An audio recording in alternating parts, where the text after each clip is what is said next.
Get ready, North Platte. Pregame Tap Room has a brand new menu you do not want to miss. Catch all of the action on game day with your favorite teams. The Huskers, the North Platte Bulldogs, and the St. Pat's Irish on their big screens. Pair the excitement with our amazing drinks, and you've got the ultimate game day experience. Don't forget to enjoy axe throwing with your friends. Pregame Tap Room, where great food, great drinks, and great times come together. Pregame Tap Room, 1100 South Jefferson Street, North Platte.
following is an Eagle Media Sports presentation.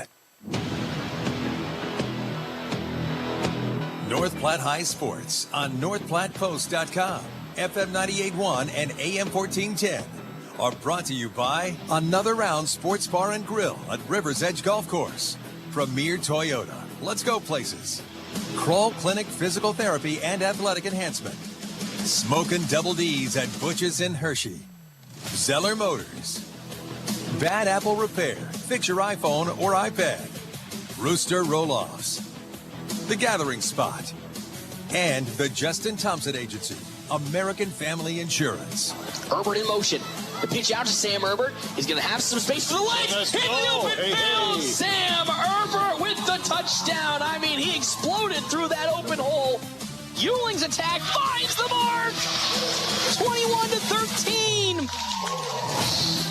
Today's game also brought to you in part by the D&N Event Center, Mid-Plains Community College, Runza, Great Plains Foot and Ankle, Farm Bureau Financial, Larry's Glass, Dave's Place, Puro Clean, Bill Summers Ford Honda Lincoln Nissan, Great Plains Health Sports and Therapy, Great Plains Health Home Care Equipment, and Shelter Insurance, Pete Falls and Brent Rogo. The ball comes out once again, and it's picked up by the Bulldogs. Another fumble, this time from Michael Wojcicki, and North Platte's going to pick it up. Holy moly, yet again this Bulldog defense coming in clutch. As Fuller now fires into Dibert. That one drilled out to center. It's going all the way. Another home run for the Bulldogs. They take the lead, 9-8. Are you believing in miracles right now? Watch today's game live at NorthPlattePost.com. Brought to you by WB's Fun Center and Brigham's. Here's the voice of the Dogs, Paxton Gordon.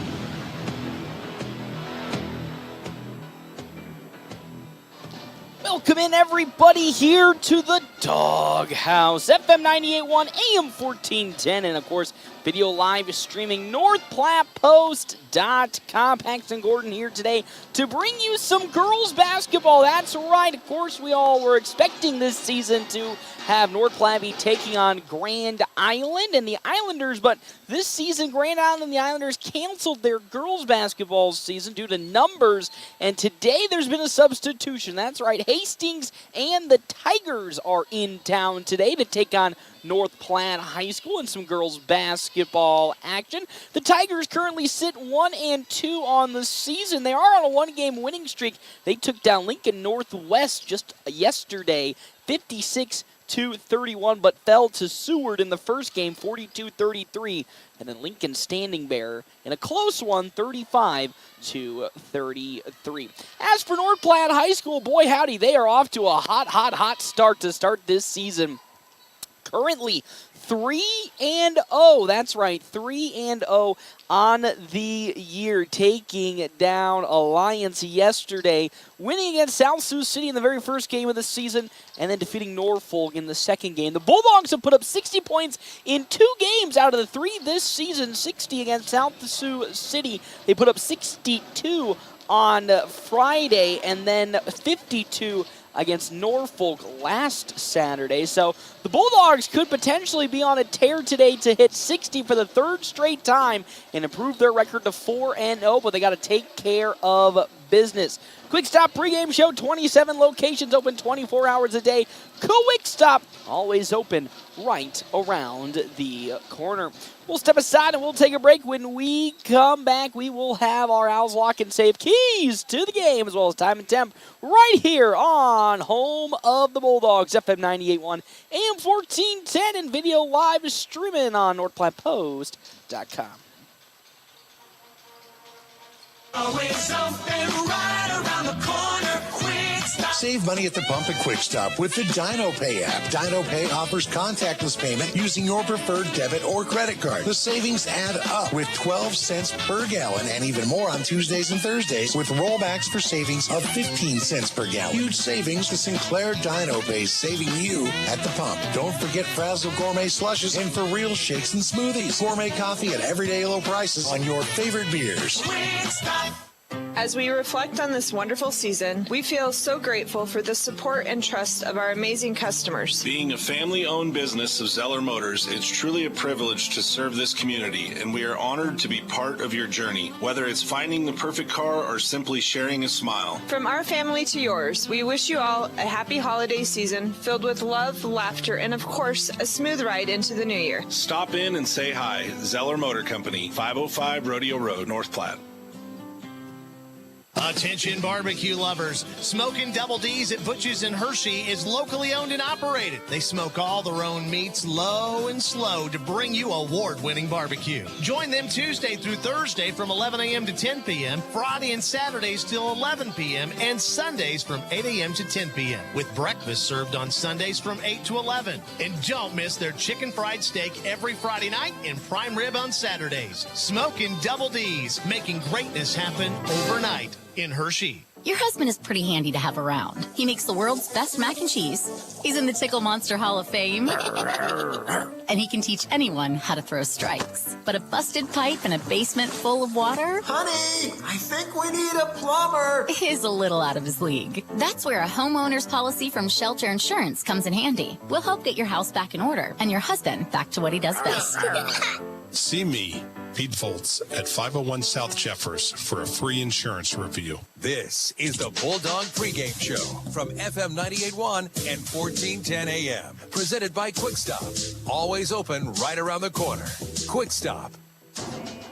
Welcome to the Doghouse, FM 98.1 AM 1410, live streaming NorthPlattePost.com. The 3-0 North Platte High School Bulldogs taking on the 1-2 Hastings Tigers in some girls basketball action. Let's get into our course time and temperature. 4:55 is where we're sitting right now, just 5 minutes away from tip off, and it's only 45 degrees outside.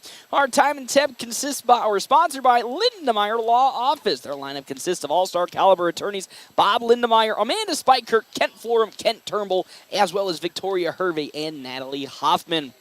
When life gets you to the bottom of the ninth with 2 outs, we'll step up to the plate and hit a home run for you. Call Lindemeyer Law, 534-6740.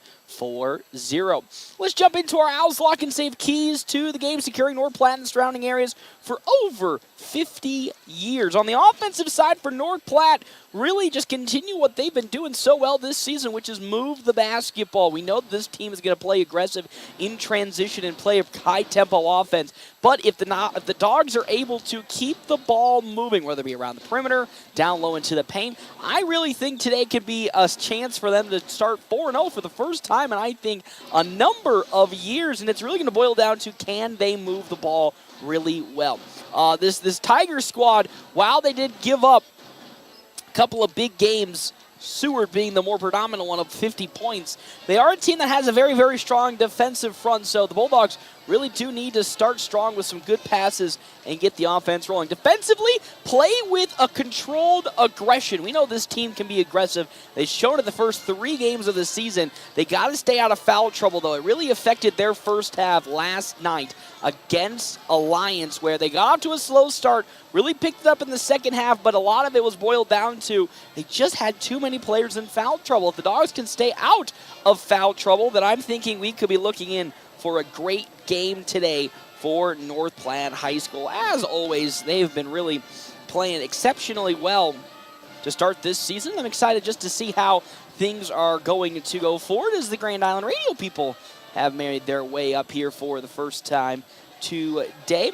We'll step aside and we'll take a break. When we come back, guess what? It is time for some basketball right here on the home of North Platte High School, FM 98.1, AM 1410, and of course, video live is streaming at NorthPlattePost.com. Is excited to showcase the newest Levion jewelry collection for this holiday season. Discover the world of Levion with the latest trends. Whether you're looking for decadent chocolate diamonds or vibrant gemstones, Riddles has the selection to satisfy the finest of jewelry cravings. For a limited time, receive special savings of 20% on any Levion purchase now through December 20th. Visit Riddles Jewelry today and save big on Levion. Riddles Jewelry at District 177 in North Platte. Puro Clean of North Platte delivers fast water, mold, and fire damage restoration services to the North Platte area. Puro Clean knows how challenging those times can be to you and to your family. Their Nebraska-based experts have a winning, reliable combination of training and equipment partnerships. Local, fast service in the North Platte area. Their average on-site time is 60 minutes, and they'll coordinate with your local insurance provider. Give Puro Clean a call now at 1-800-775-7876 and schedule a visit from a member of the team at Puro Clean in North Platte. Buying a car? It's not always the most pleasant experience, but it doesn't have to be that way. 23 years. That's how long Premier Toyota has been in North Platte community, delivering a car buying experience that's friendly, easy, and fun. Check PremierAutoplex.com first, then stop by your lot at 2600 South Willow Street in North Platte. Come see us. Premier Toyota for your next new Toyota or pre-owned vehicle. Premier Toyota at PremierAutoplex.com. Can you feel it? The feeling of starting something new. The feeling of success. At Mid-Plains Community College, our instructors are ready and willing to support you on every step of your educational journey. Whether you're just starting out or changing careers, MPCC can help you transform your future. Learn more by visiting our website at npcc.edu. That's npcc.edu. Even if it's been years since you graduated, your college team is your team for life. Well, you can have a Farm Bureau agent for life, and auto, and home, and business insurance. Imagine that. One insurance agent for everything. It's that simple. So get a Farm Bureau agent for life. Visit Jay Engel in North Platte at www.fbfs.com. Farm Bureau Life Insurance Company, Farm Bureau Property and Casualty Insurance Company. Attention North Platte and surrounding communities. Great Plains Health Home Care Equipment is here to serve you at 220 West Leota Street, Suite 1, right next to Great Plains Urgent Care. Whether you need a wheelchair, mobility scooter, lift chair, or more, their expert team is ready to make your home safer and more comfortable. Call Great Plains Health Home Care Equipment today at 308-568-8510 and take the first step toward comfort and independence. The Dogs play here on FM 98.1 and 1410 AM KWOQ AM North Platte. Enjoy great food from Merrick's Ranch House. There's 10% off online ordering, and Merrick's offers a 10% veteran and military discount. Dine in, order online at merricksnp.com, use DoorDash, or call 532-8200 for carryout. North Platte Post Sports.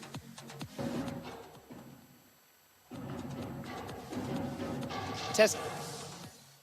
Welcome back here to the Doghouse, FM 98.1, AM 1410, and of course, video live streaming on NorthPlattePost.com. It is time to jump in to our Double Dips Ice Creamery starting lineup. Double Dips Ice Creamery in the historic Kansas Team District North Platte for 24 plus different flavors of hand-dipped ice cream served in a variety of ways.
Test, test.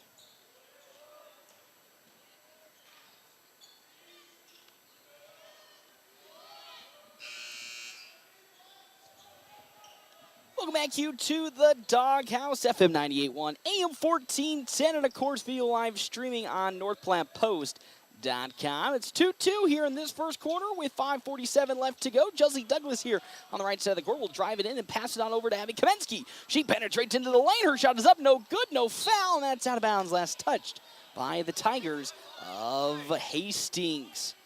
2-2 here early on in this ball game. Of course, North Platte High School looking to get to its fourth straight victory as the inbounds gets to Josie Douglas here on the near side. 5:34 left to go on our wicked fast scoreboard as Kamensky drives baseline. Her little floater, no good. That's going to be a rebound strongly by Kenzie Nolte. As up the other way now comes the side of Reynolds. Her shot, no good. Rebounded by J.C. Burke. And now North Platte and Abby Kamensky will go the other way with it. Kamensky goes up for the shot, and there's a block foul called on Hastings. And that'll go against Hayden Laux. Laux' first foul here in today's game. 5:14 left to go. 2-2 here in this first quarter. As the Dogs trying to find their fourth straight win. Kamensky misses the first free throw here in today's contest. As now she'll get ready for the second to at least give the Dogs a 1-point lead. She'll make the second, and with that, 1 point for Abby Kamensky. 1 for 2 from the free throw line is now up the court. Come the side of the Tigers. Stuck in a corner to the near side. They're going to pass it to Laux. Laux gets it down low at the free throw line to Nolte. Nolte back to Laux for 3. It's going to rattle in as Hayden Laux gets her first 3 in today's contest, and that gives a 2-point lead in favor to Hastings and the Tigers. Titus now kicks it to Euling. Into the corner for Kamensky for 3. That one rims in and out. Strong rebound fought for by the Bulldogs, but it's picked up on the side of Emily Kratzer, and now up the court come the Tigers. Kratzer now going to try to pass it down cross court. She's able to do so. Into the lane goes the side of the Tigers and Paula Gomez, and that's off the mark. Rebounded by Addison Euling, and now up the court pushing tempo comes North Platte, trailing 5-3 on the wicked fast scoreboard early on in this first quarter. 4:18 left to go. Josie Douglas now passes it to Abby Kamensky. Kamensky down low to Euling. Euling wide open, the layup, it's good. We're tied 2-2 as there's the first 2 points for senior Addison Euling.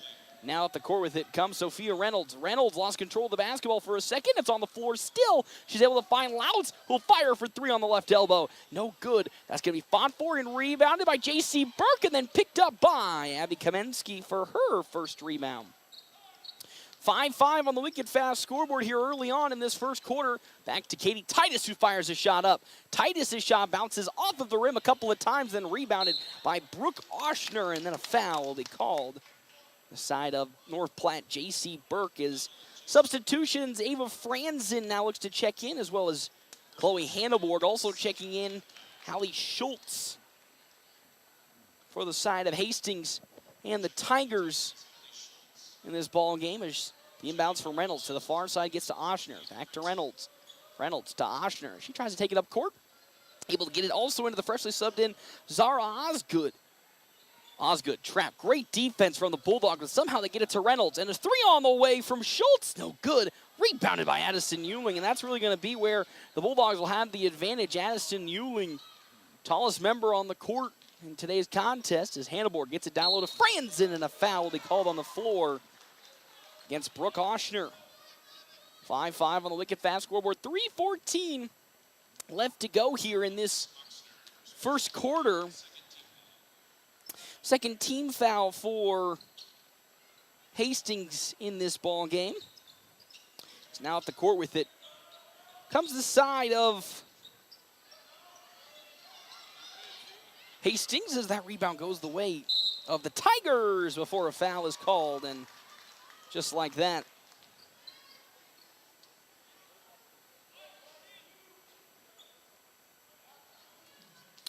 have a turnover on Hastings' side, and with that, here comes North Platte underneath the basket for another attempt. They'll throw it all the way out to Chloe Hanneborg, and Hanneborg passes it, the shot up, no good.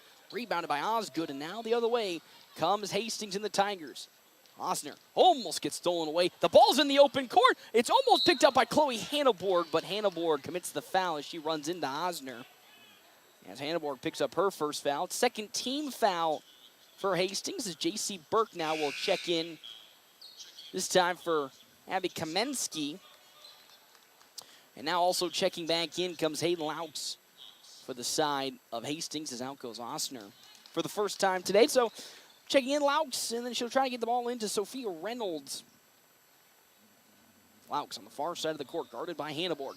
Into the middle they go. The shot going to get fired up a couple feet from Nolte, and that's going to be a made bucket for Kenzie Nolte. And now it's 7-5 on the wicked fast scoreboard is J.C. Burke on the far side. Cross court to 10-1. Chloe Hanneborg. The little floater from the freshman gets first 2 points, and we're still tied again. 7-7 on our wicked fast scoreboard. Now the pass up to Schultz. Now to Nolte. She somehow keeps it in bounds, but that's a turnover for the Tigers. Some good full court pressure from the Bulldogs, making sure the Tigers commit a turnover as Hanneborg. Oh, over the head of Franzen, but somehow picked back up by Josie Douglas, guarded by Reynolds. Douglas now to Burke. Burke now drives around the perimeter to the near side, kicks it back to Josie Douglas. Down low to Franzen. Franzen on on Laux. Rebounded by Euling. Put right back up, no good. She gets her second chance opportunity, but Osgood's able to collect the rebound and steal it.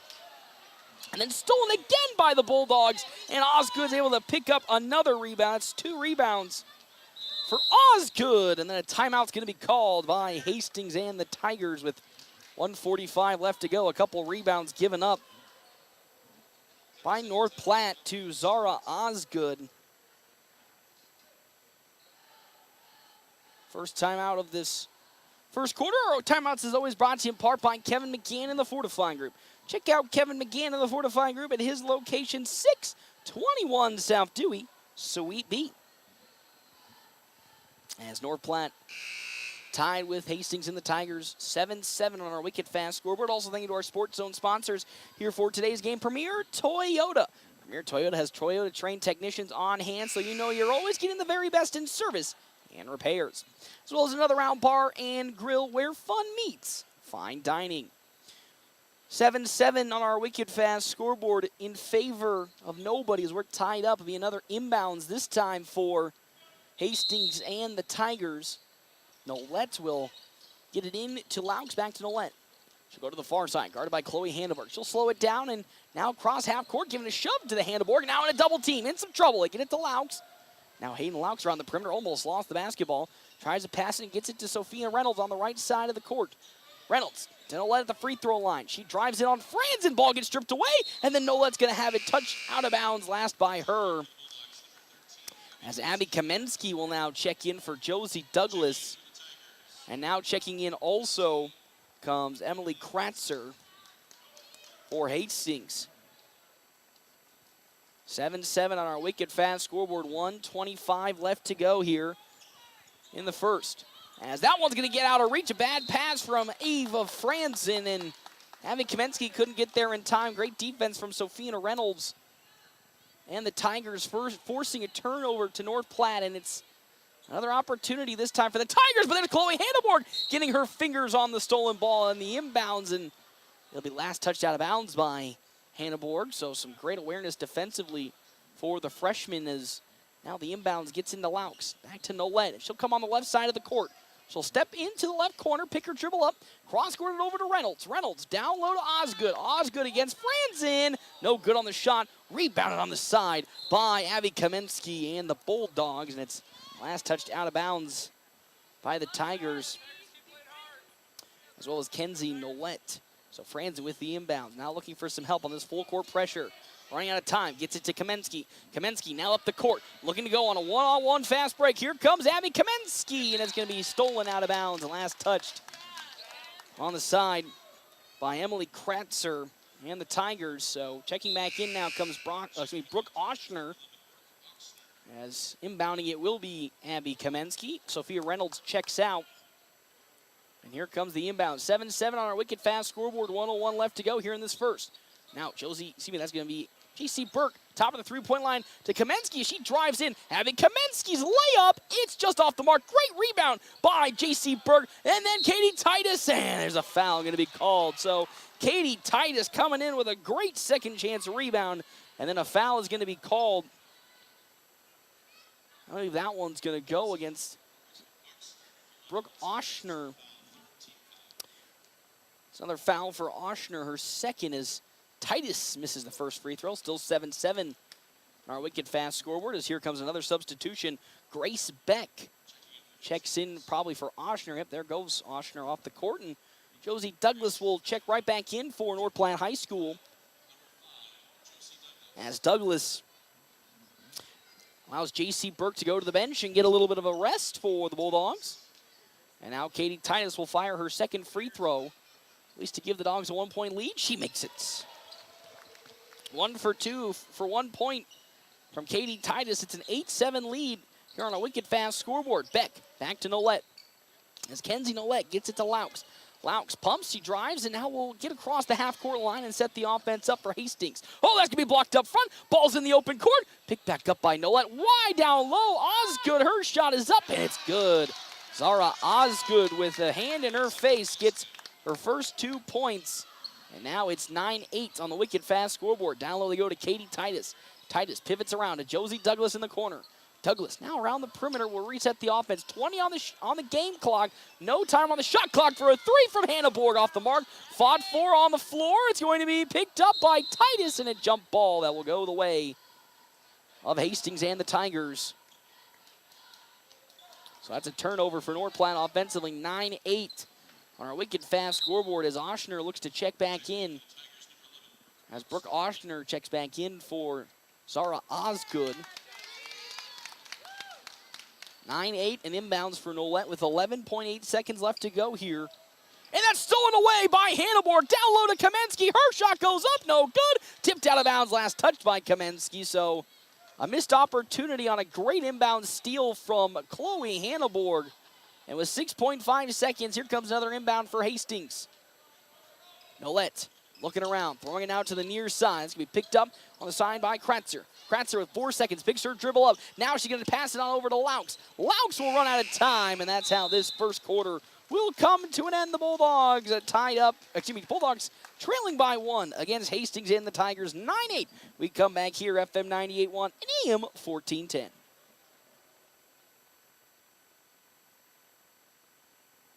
Further than Larry's Glass in North Platte. For over 40 years, Larry's has been your go-to spot for all things glass. From auto to residential to commercial, if it's glass, Larry's Glass has it covered. Fast, reliable, and done right the first time. Trust the experts at Larry's Glass to keep you safe and looking sharp. Call Larry's Glass today, 308-532-7675, or stop by 211 West 5th. Larry's Glass, where quality is clear as glass. Sit back and watch me put Hi, this is Dr. Chris Kroll. At Kroll Clinic, we specialize in all areas of rehab, from daily aches and pains to sports injuries, motor vehicle accidents, or post-surgical care. We're the area's premier facility for concussion recovery. Visit us at KrollClinic.com, that's K-R-U-L-L Clinic.com, or come visit us at Westfield Shopping Center in North Platte. We are committed to getting you back in the game of life without those annoying facility fees. North Platte Post Sports. Welcome back here to the Doghouse, FM 98.1, AM 1410 live, streaming NorthPlattePost.com. End of quarter number 1, a 9-8 lead for Hastings and the Tigers. Timeout's brought to you in part by Kevin McGann and the Fortify Group. Check out Kevin McGann and the Fortify Group. His location, 621 South Dewey, Suite B, as well as our other sponsors here for today's game. That's right, Justin Thompson, Family Agency with American Family Insurance. No matter what type of insurance you are looking for, whether it be farm, ranch, auto, home, or life, and even business, they have the answer for your insurance needs. As well as Kroll Clinic, Dr. Chris Kroll and his crew will help and make sure that you get the right care to get you back on the court quicker, as there's a quick and easy bucket for Josie Douglas, her first 2 out of the first quarter break. It is 10-9 on our wicked fast scoreboard now, as up comes the side of Osner. And the Tigers. Reynolds trying to get across the half-court line and does so. The tenacious Bulldog defense once again proving some troublesome for the Tigers. 7:32 left to go here in this second quarter. Oshner looking for some help. Passes it back to Reynolds. Guarded by J.C. Burke. Reynolds now picks her drill back up, trying to get it to Laux. Gets it to the free throw line to Kratzer. Kratzer to Oshner. She drives baseline, picks her dribble back up, and then a foul is called on Josie Douglas as Douglas was trying to reach in, tried to argue with the ref that she stepped out of bounds. Brooke Oshner did, but won't get the call. And with that, it's still 10-9 on our Wicked Fast scoreboard. 7:15 left to go here in this first half. And now here comes the inbound. Sophia Reynolds underneath the basket. Throws it all the way out to Oshner. She's able to collect it and gets it to Lout, and it's almost stolen by Kamensky. Picked up by J.C. Burke. Here comes the Bulldogs pass to Kamensky, and that's going to be blocked by Kenzie Nolte. And with that, a turnover. A missed opportunity on the layup from North Platte. As the inbounds will go the way of Abby Kamensky. 10-9 on the Wicked Fast scoreboard in favor of North Platte High. Now the pass to Douglas in the left corner. She steps back. She'll fire now for three. Josie Douglas just barely misses it. She's fighting for the basketball, picked up by Oshner. And now here comes the other way, Sophia Reynolds with the speed, looking to go coast to coast. Reynolds lost control of the basketball, and that's going to be a travel by Sophia Reynolds. She looked to go coast to coast, but instead turns the basketball over. And with 6:53 on the Wicked Fast scoreboard, here comes an inbounds full court pressure for Hastings. As Ewing looking for some help, throws it all the way up to Katie Titus. Now on over to J.C. Burke. Burke looking to go into the paint. She throws the layup up, no good. And that's going to be rebounded by Kratzer. The throw up to Nolette, and here come the Tigers the other way. Another missed opportunity in transition as that pass, though, is bad and picked off by Katie Titus. Here comes J.C. Burke now up the court. Slow but steady. Burke then gets it swapped it out of bounds by Emily Kratzer, is now looking to check in. Here comes Piper Whitty. As Whitty will check in for Kratzer, and with that, an inbounds underneath the basket for Abby Kamensky. Kamensky looks around, tries to find an opening, throws it back to J.C. Burke. Burke's able to collect it, and now we'll get into the motion. Back to Kamensky. She fires for three. Abby Kamensky gets her first three today. She's got 4 points in the night. The Bulldogs increased their lead to 4, 13-9 on the Wicked Fast scoreboard. 6:16 left to go here in this first half. Oh, Oshner had to pick the basketball up and pass it to Reynolds on the far side. Now at the free throw line, Nolette gets it to Laux. Laux pumps and drives. She thought about passing and does so. And now here comes the offense once again. Down low they try to go, the Tigers do. Bad pass from Hayden Laux. She was trying to get it to Whitty, and with that, turnover for Hastings, 13-9. Wicked Fast scoreboard. Josie Douglas gets the inbound. Back to Ewing. Ewing now at the court gets it to Titus. Titus throws it all the way up to Josie Douglas, to J.C. Burke, and that's turned over. As Sophia Reynolds now will take it up the court. 3-on-2 fast break. Reynolds has to pick her dribble up and now pivots around, and a foul is going to be called against, I think, Addison Ewing. As Sophia Reynolds pivots around, and the Bulldogs, with a lot of members in the vicinity, just couldn't fully get their hand on it, and now it's 13-9 on our Wicked Fast scoreboard with an inbounds, gets to Oshner. She looks around, passes it to Nolette from around the free throw line. That's an easy 2 points once again for Kenzie Nolette, and she's got 4, as that one's almost going to be intercepted by Nolette, and the Bulldogs will take over once again. Zara Osgood as well as Haley Schultz will check in for Hastings, as again they're exuding some full court pressure on North Platte High School. 13-11 the lead for the Bulldogs with 5:33. Kamensky gets the inbounds, and now we'll look to drive it up the court. Crosses over on Nolette, and now we'll get into the half-court setting to Katie Titus. Her shot is up. Katie Titus in transition gets a nice, easy bucket. She's got 3 points. Bulldogs lead by 4, 15-11. Oh, and that's going to be tipped out of bounds by J.C. Burke. And we'll have another inbounds for Hastings and the Tigers with 5:15 left to go here in this opening first half of play in girls basketball. Bulldogs looking to extend their winning streak to 4 games as that one's tipped away by Kamensky, and Douglas picks it up to Titus. Now to Burke down low. Her shot is no good, but there's a foul going to be called against Zara Osgood. And now with that, J.C. Burke will go to the free throw line for the first time today and look to convert on this free throw attempt and give the Dogs a larger lead as Ava Franzen and Chloe Hanneborg look to check in for North Platte. Burke's first free throw. Right into the basket it goes. 1 for 1 for J.C. Burke. As Ava Franzen checks in and Osgood will check out. Oshner checks in.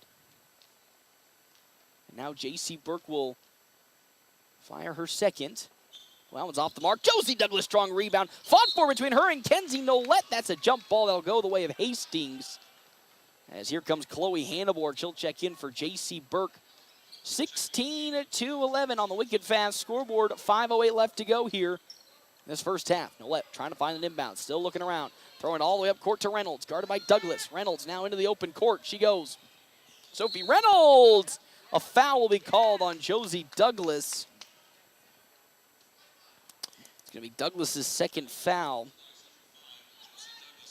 16-11 as J.C. Burke now will look to check right back in for the Bulldogs, and out goes Josie Douglas. 2 points for Douglas, 2 fouls, 5:03 left to go here in this first half.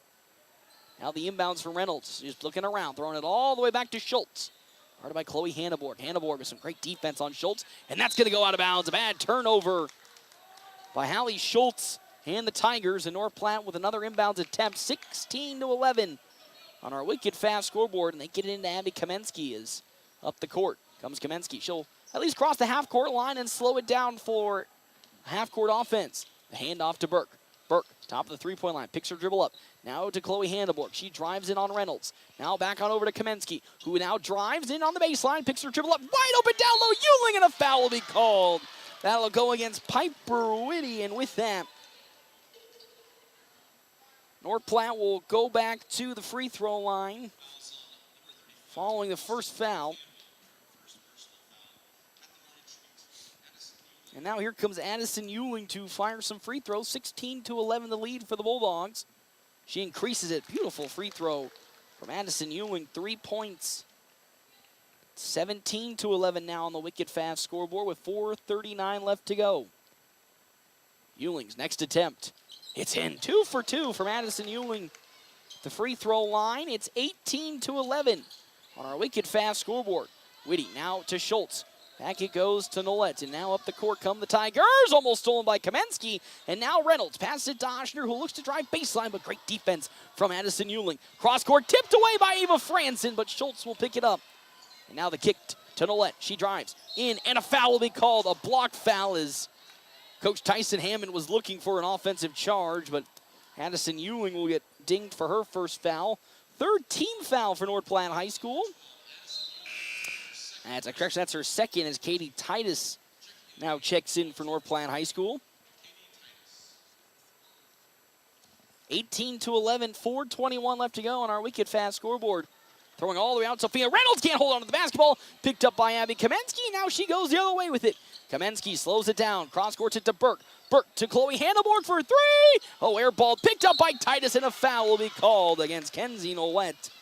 And now Katie Titus for the second time today will go to the free throw line. Another strong rebound for Katie Titus is now having to check in Hayden Laux as Titus's first free throw. Oh, it takes a bad rim in and out. As checking out comes Hallie Schultz, and Zara Osgood checks in for Oshner. 18-11 on our wicked fast scoreboard here in this first game today. North Platte versus Hastings. Titus. She will make the second, so continuing that streak of making the second, 2 for 4. It's now 19-11. The pass gets into Reynolds. Back to Laux. Laux pushes it up to Nolette, guarded by Katie Titus. Nolette now looks to drive into the paint. Picks her dribble up, goes up over Ava Franzen. No good. She collects, I think, the rebound. No, the ball's picked up by Zara Osgood and then tipped out of bounds by Chloe Hanneborg. 3 rebounds for Osgood. And now here comes an inbounds for Hastings and the Tigers. 3:57 left to go here in this first half, 19-11. Reynolds gets it into Laux, but it's tipped out of bounds by Chloe Hanneborg. That tenacious defense still being played by the young Hanneborg freshman. Now Reynolds once again inbounds it. They get it into Laux. Laux back to Reynolds. Reynolds on the perimeter, looks to dribble around and gets it to Laux. Laux drives at the free throw line. Her shot blocked from behind, but they'll call a foul. That might be on J.C. Burke They will call it on Burke. That's the second for Burke with 3:48 left to go. 15 foul for the Bulldogs, so that puts into the bonus Hastings and the Tigers with Hayden Laux. First free throw is in. She's got 4 points today, 1 for 1. 19-12 on our Wicked Fast scoreboard. She'll nail the second with nothing but net. She's 2 for 2, 5 points, and now up the court. The throw wide open to Titus, but just out of her reach. Kamensky with a good look, but just a little too far ahead of Katie Titus, and that's a turnover for the Bulldogs. Whitty gets the inbounds as that's a foul for Hanneborg. Second foul for Chloe Hanneborg, so now that's 2 guards. Actually, correction, it's 3 guards in foul trouble. Douglas, Burke, and Hanneborg, and with that to the free throw line goes Piper Whitty. 6-team foul for North Platte High School, 19-13 on the Wicked Fast scoreboard as Whitty misses the first one. She's 0 for 1. As here comes the next one. She'll make the second, though, so she'll go 1 for 2. There's her first point. It's 19-14. Now at the court comes Chloe Hanneborg on the baseline. She gets it stripped away by Sophia Reynolds. That's a bad look for the North Platte offense. A quick turnover with 3:32 left to go. Uh-oh, and then a foul is going to be called against J.C. Burke, and that's going to put 3 fouls on Burke. Actually, that's on Chloe Hanneborg, so Hanneborg's got 3 fouls, and now we're going to see Phoenix Brown check in for the first time today, as well as Josie Douglas. So Sophia Reynolds will go to the free throw line, as Douglas will most certainly check in for Chloe Hanneborg, as we'll probably not see her till the second half, as Reynolds misses the first. As out goes Chloe Hanneborg. And now for a second free throw attempt from Reynolds. And she fires the next one. Well, that one's in off the backboard. Reynolds 1 for 2. 1 point. Now Douglas up the court. Will go to the far side, guarded by Reynolds.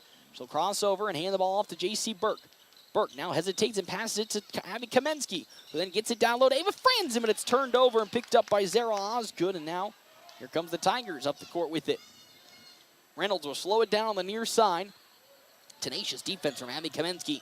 Again, in the bonus for the Tigers, as Ayers on the floor, a foul called against, I believe going to go against Piper Whitty's, and she picks up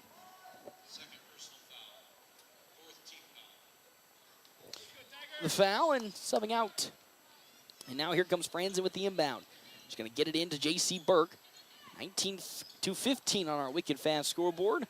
So far side, Abby Kamensky owes. 2:59 left to go in this first half. Now to Douglas. Top of the free throw line to Franzen. Franzen picking her dribble up, needing some help. Now we'll pivot around the perimeter, spin around, and look for some more help. Pass it back to Douglas. 17 on the shot clock, and they'll reset the offense up. Josie Douglas now gets a screen. Douglas hesitates, now passes it to Kamensky with 10 seconds. Kamensky thought about the 3. She picks her dribble back up. Now Franzen with 5 seconds needs some help. Gets it to J.C. Burke with 2 seconds. Burke with 1 second to get it down low to Titus, and that's a bad look for the Bulldogs offense as they commit a turnover. A lot of standing around on that offensive possession from North Platte results in the turnover, and now Hastings looks to take over. They've been in the control momentum-wise for the last 2 minutes, and now Laux with the basketball. Gets it up to Osgood. Zara Osgood on the far side, guarded by Josie Douglas. Steps back, now to Laux. Laux pisses up the dribble. Now here comes Reynolds. She goes baseline, picks her dribble back up again, and now tries to get it, and stolen away by J.C. Burke. And then a bad pass from Burke as Nolette is wide open down low. She blows the layup, and it's Ava Franzen who collects the miss. And now up the court, here come the Bulldogs again. A shot no good from Kamensky, and that one's going to be picked up by Kratzer. And now the other way with it, here comes Hastings. There's a lot of slow-moving people down the court. As Laux, guarded by Kamensky, to Osgood. Osgood dribbles around the perimeter, guarded by Abby Kamensky. Picks her dribble up, gets it to Hayden Laux at the logo. 1:40 left to go in the first half. Reynolds, now switched on to by Burke. Into the lane she goes. Back to Laux. Laux picks her dribble back up to Reynolds. Now down low to Nolette. At the free throw line, she fires. She's been deadly from that position, and Kenzie Nolette, 6 points. All of her points production have come from the free throw line jumper. 19-17 on our wicked fast scoreboard as down low goes Ava Franzen. Now to Titus. She'll fire for three. Katie Titus! Katie Titus got 7 points now. And the Bulldogs finally break out of this scoring slump. 22-17. Kenzie Nolet at the free throw line. Her shot's up, way off the mark. Fought for and rebounded by Kratzer, and that's no good. Josie Douglas trying to fight for it. Picked up by Nolet, and then a foul will be called. Might be on J.C. Burke. Poor rebounding for the Bulldogs will then, of course, result in the foul, and that will be against J.C. Burke. Her third, so that's now 2 Bulldogs in foul trouble again as here comes Phoenix Brown for the first time today. 22-17 on the wicked fast scoreboard. First free throw from Nolet. It's in. 22-18. Kenzie Nolet with 7 points in her first free throws. Out goes Burke. Once again, the Bulldogs with foul trouble in today's ball game. Had some issues yesterday against Alliance. Didn't really affect them too much in the grand scheme of things, as the next one will rattle in. So Nolet 2 for 2 from the line, and up now comes Abby Kamensky in North Platte High School. 22-19 with 48 seconds left to go. Now the handoff to Phoenix Brown. Brown looking for some help. Finds it to Douglas. Douglas gets it down low to Ava Franzen. Her little bunny layup, no good. Titus with the rebound, stripped from behind. Ball's on the floor. Brown picks it up. That's no good. And then it's picked up by Kratzer. And here we go. 30 seconds. Shot clock is turned off. Up to Reynolds it goes. Sophia Reynolds slows things down. Guarded by Kamensky. Kamensky, no good as that's going to get to Hayden Laux at the logo. Laux lost control of the basketball to Reynolds. Reynolds now. Down at the free throw line to Osgood. Osgood shot off the mark. Rebounded there by Ava Franzen. And with 10 seconds, the throw now up to Abby Kamensky. Kamensky looking to throw the layup up. It's short. Osgood collects the rebound. Her fourth. And here we go. 3 seconds. 2 seconds. Osgood coast to coast. It's in at the buzzer. And that is how we'll end the first half. A big run by Hastings and the Tigers. They trail North Platte by 1 point. 22-21. The Knights still lead, but the Bulldogs still lead, but boy howdy, it was a tough end to the first half for North Platte High School. You can really see the exhaustion from yesterday's ball game really starting to affect them, as well as the overall energy levels with the fouls that they've gotten in trouble in yet again. Burke with 3, Hannah Borg with 3, Douglas with 2, Addison Ewing with 2. You can see how it is really affecting this North Platte lineup, and because of that, they are struggling to really get any rest at their their guard position. And because of that, you can see a lot of tired faces out there. Abby Kamensky being one of them, as she was struggling to make it up the court in a lot of the instances. But they still will go into halftime with the lead, 22-21 on our wicked fast scoreboard. We'll have halftime. We come back here, FM 98.1 and AM 1410. In a lawsuit, a little extra liability protection can go a long way. I'm Justin Thompson at the Justin Thompson Agency. The personal umbrella policy from American Family Insurance offers $1 million or more of coverage over and above the limits of your auto and home policy. And it's affordable. Contact Justin at the Justin Thompson Agency at 501 South Dewey Street or call 534-2400 today. American Family Insurance. Hands of Heartland has offered support and services for those with developmental disabilities in Nebraska since 1998 and is now bringing those services to the North Platte area. Residential services, respite services, community services, and even day services. Hands of Heartland offers a full array of services from 24-hour support to just a few hours per week. Learn more today online at handsofheartland.com. That's handsofheartland.com. Hands of Heartland, providing creative opportunities to live and grow. This year, we considered hiring an ad agency to help with our marketing. They pitched impressive visuals and a script that was inspiring. And exotic animal mascots to help grab your attention. In the end, we just decided to tell it to you straight. Shelter Insurance has award-winning customer service at affordable rates. Plus, our local agents are there to help you understand what coverage you need. Ask me, Shelter Agent Brent Rogo, how to protect what you have waited for. Find me at 405 East C Street in North Platte. Get ready for the ultimate fun day out. Start at Pregame's Tap Room with a brand new menu you won't want to miss. Get Catch all of the action on game day with your favorite teams on our big screens. Pair the excitement with amazing drinks, and you've got the ultimate game day experience at Pregame's Tap Room. And when you're ready for more fun, head over to Wild Bill's Fun Center. Dive into our action-packed arcade, knock down pins in our bowling alley, and gear up for an epic laser tag battle. There's something for everyone at Wild Bill's, where the fun never stops. As we reflect on this wonderful season, we feel so grateful for the support and trust of our amazing customers. Being a family-owned business of Zeller Motors, it's truly a privilege to serve this community, and we are honored to be part of your journey, whether it's finding the perfect car or simply sharing a smile. From our family to yours, we wish you all a happy holiday season filled with love, laughter, and of course, a smooth ride into the new year. Stop in and say hi. Zeller Motor Company, 505 Rodeo Road, North Platte. At Riddle Jewelry, we believe that every special moment deserves to be celebrated. For over 60 years, our family has been honored to be part of your family's memories. This holiday season, discover the joy of giving with up to 50% off our exquisite collection of diamond, gemstone, and gold jewelry. Shop our holiday sale to find the perfect gift this year. Riddle's Jewelry, for life's special moments since 1959. Riddle's Jewelry at District 177 in North Platte. The Dogs play here on FM 98.1 and 1410 AM, KOOQ AM North Platte. Enjoy great food from Merrick's Ranch House. There's 10% off online ordering, and Merrick's offers a 10% veteran and military discount. Dine in, order online at merricksnp.com, use DoorDash, or call 532-8200 for carryout. North Platte Post Sports.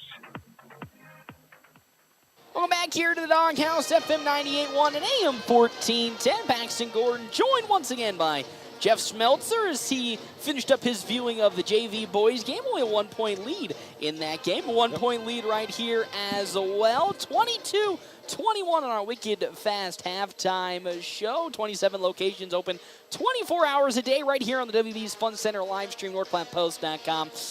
A good first half. The Bogs were up 8 points at one point, and then the fouls really started to take effect. J.C. Burke, Chloe Hannibord all have 3 fouls in the first half. 2 for Douglas, 2 for Ewing, and the exhaustion after, of course, last night's game where it just felt like they were running up and down the court, which is a great thing.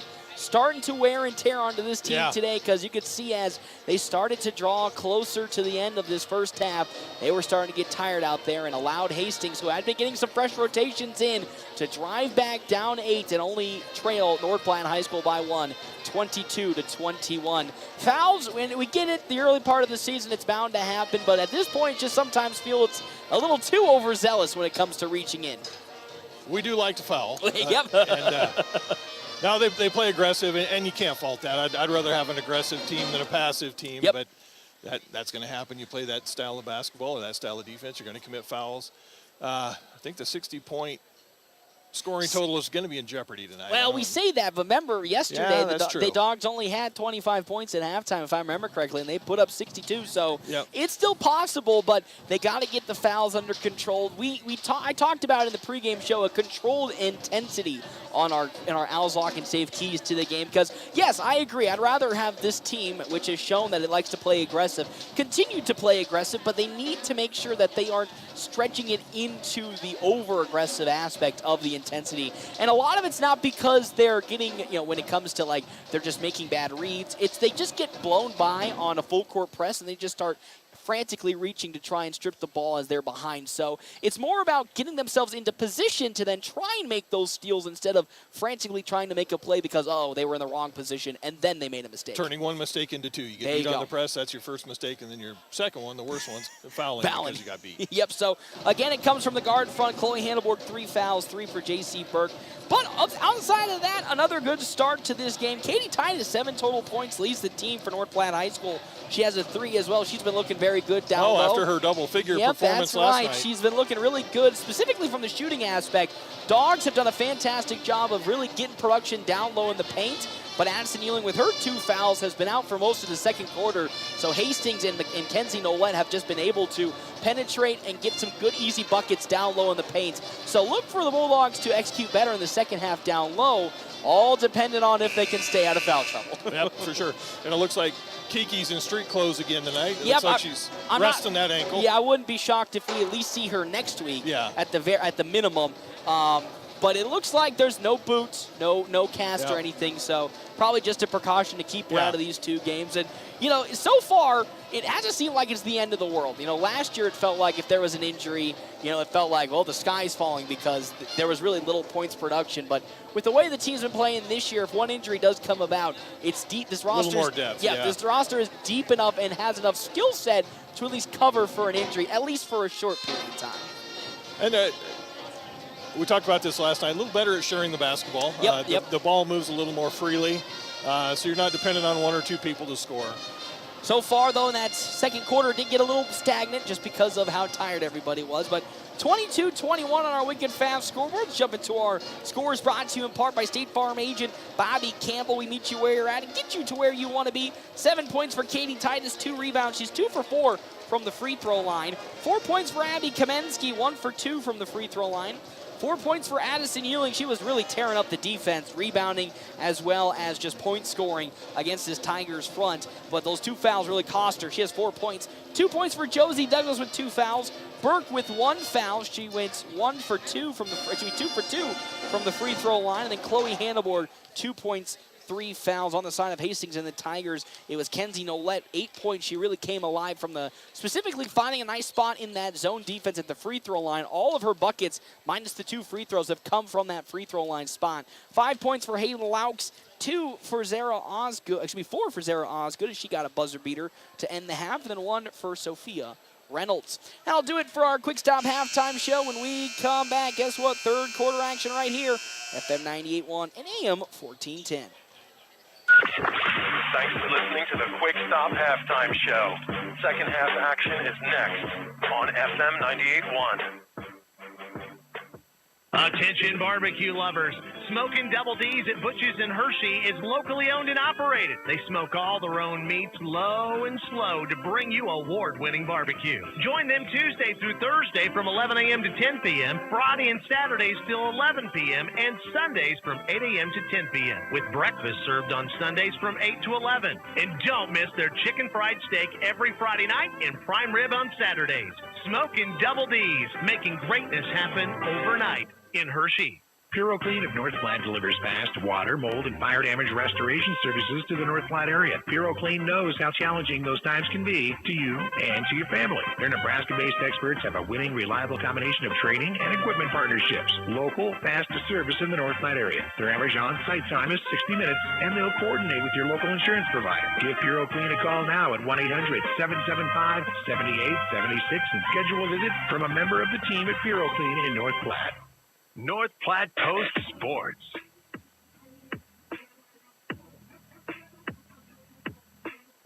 Welcome back here to third quarter action, FM 98.1, AM 1410, video live streaming, NorthPlattePost.com. The 1 and 2 Hastings Tigers taking on the 3-0 North Platte High School Bulldogs. Timeouts brought to you, of course, by Kevin McGann and the Fortifying Group. Check out Kevin McGann and the Fortifying Group at his location, 621 South Dewey, Suite B. As well as our other sponsors here for today's game, Zeller Motor Company. Experience the difference at Zeller Motor Company today, as that pass is stolen away by Josie Douglas, tipped by Abby Kamensky, 22-21 on our wicked fast scoreboard. Here on the near side, J.C. Burke thought about getting it down low to Titus, but pivots around the perimeter. Kamensky open for 3. She rims that one in and out. Douglas with a strong rebound, but that's going to be a foul for Douglas, and that's now 3 fouls for Josie Douglas, so now she's into foul trouble with 7:31 left to go. And it's so tough for Douglas because she's got the rebound, but the much shorter defender just had the good box out, and that's just an easy foul. It was call. a good box out. Josie needs to be careful slamming that ball down. That would have been a technical. That's asking for a technical. She got away with one. I think there was a tech because that's a quick shot and a quick bucket made on the other end there by Emily Kratzer, as now here comes Kamensky up the court. Now to Titus. She fires from the left elbow. That's off the mark.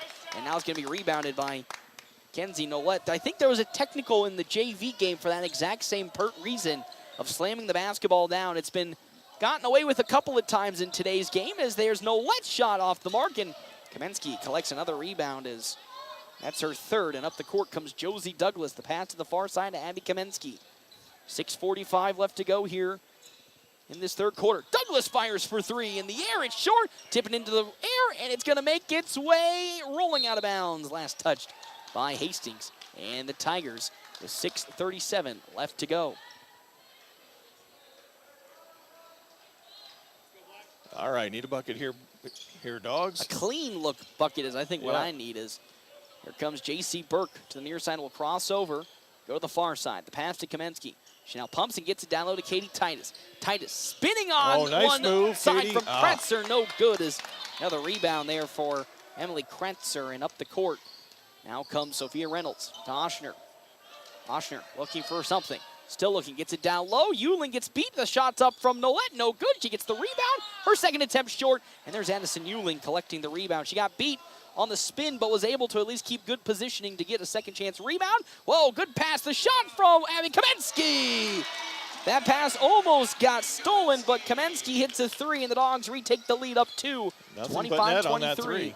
Kamensky was looking really, really good in the pregame warm-up from beyond the arc, but she's had to play most of this ball game. As you can see, looks a little tired out there as Nolette from the free throw line drives on Kamensky to Osner. She drives right past Douglas in a double team. Ball's in the open floor, picked up by Kratzer.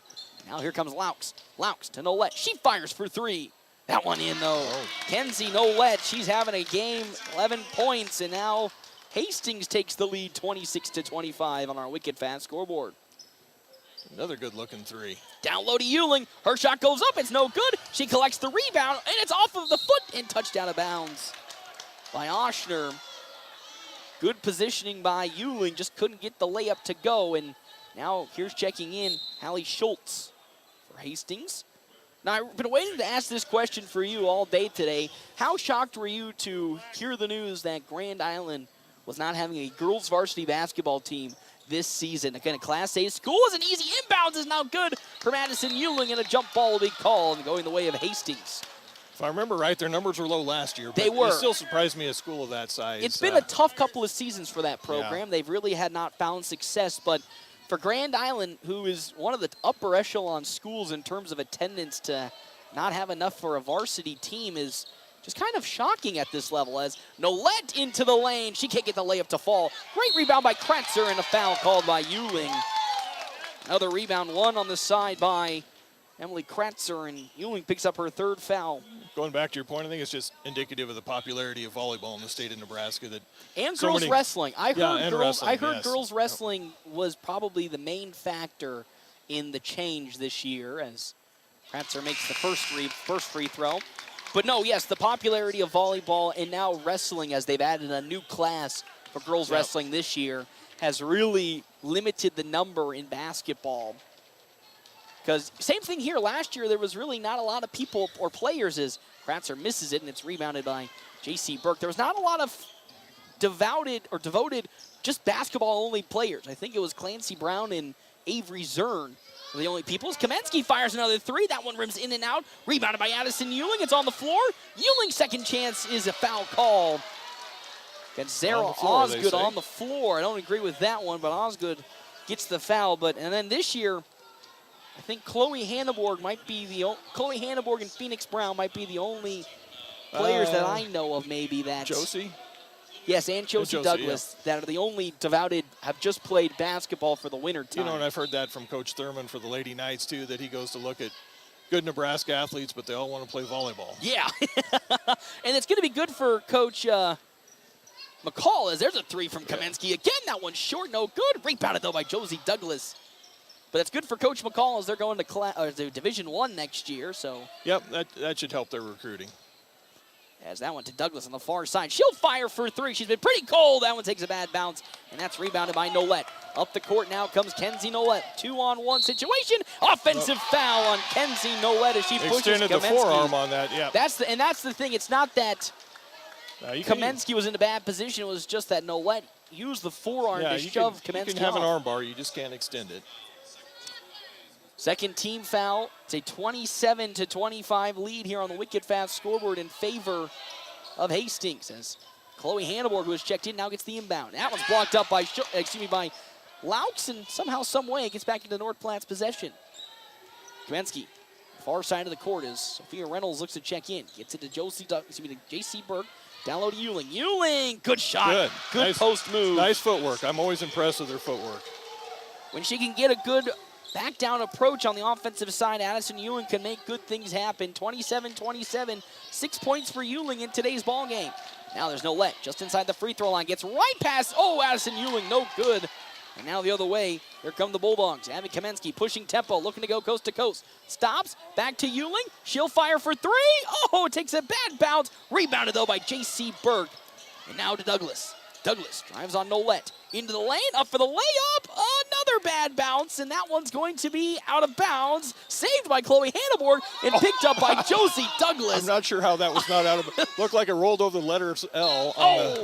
And then a foul called. Sarah Osgood looks to be the recipient. I mean, it was on the letters. Teetering on the line there of out of bounds. And Osgood will pick up her third foul as Whitty checks in, as well as Reynolds and Oshner. I mean, that one just no joke on the tightrope act. With 3:18 left to go in this third quarter, 27-27. With an inbounds for Abby Kamensky. Looking around, throws it to Hanneborg. Hanneborg fires from just inside the three-point line, and it's in. After a couple of big bounces, it finally rests in, and the Bulldogs retake the lead, 29-27. Now Reynolds into the lane. She gets stripped by Addison Euling, and now an inbounds for Hastings. As here comes the inbounds from Brooke Oshner. Nolette is out, so here's a perfect opportunity for the Bulldogs as that one's tipped away by Chloe Hanneborg. Perfect opportunity for North Platte to maybe extend the lead with the leading scorer in today's ball game, Kenzie Nolette out. She has 11 points so far for Hastings. She's a good ball player. Really deadly mid-range, and again, you always joke about the death of the mid-ranger, but she's been taking advantage. As a three from Brooke Oshner. It's off the backboard and rebounded by Josie Douglas. Douglas now is able to pass the ball up to Abby Kamensky. 2:45 left to go. Kamensky directing traffic. Now we'll pass it to Josie Douglas. 29-27. Douglas guarded by Reynolds. Gets it to Burke on the right wing.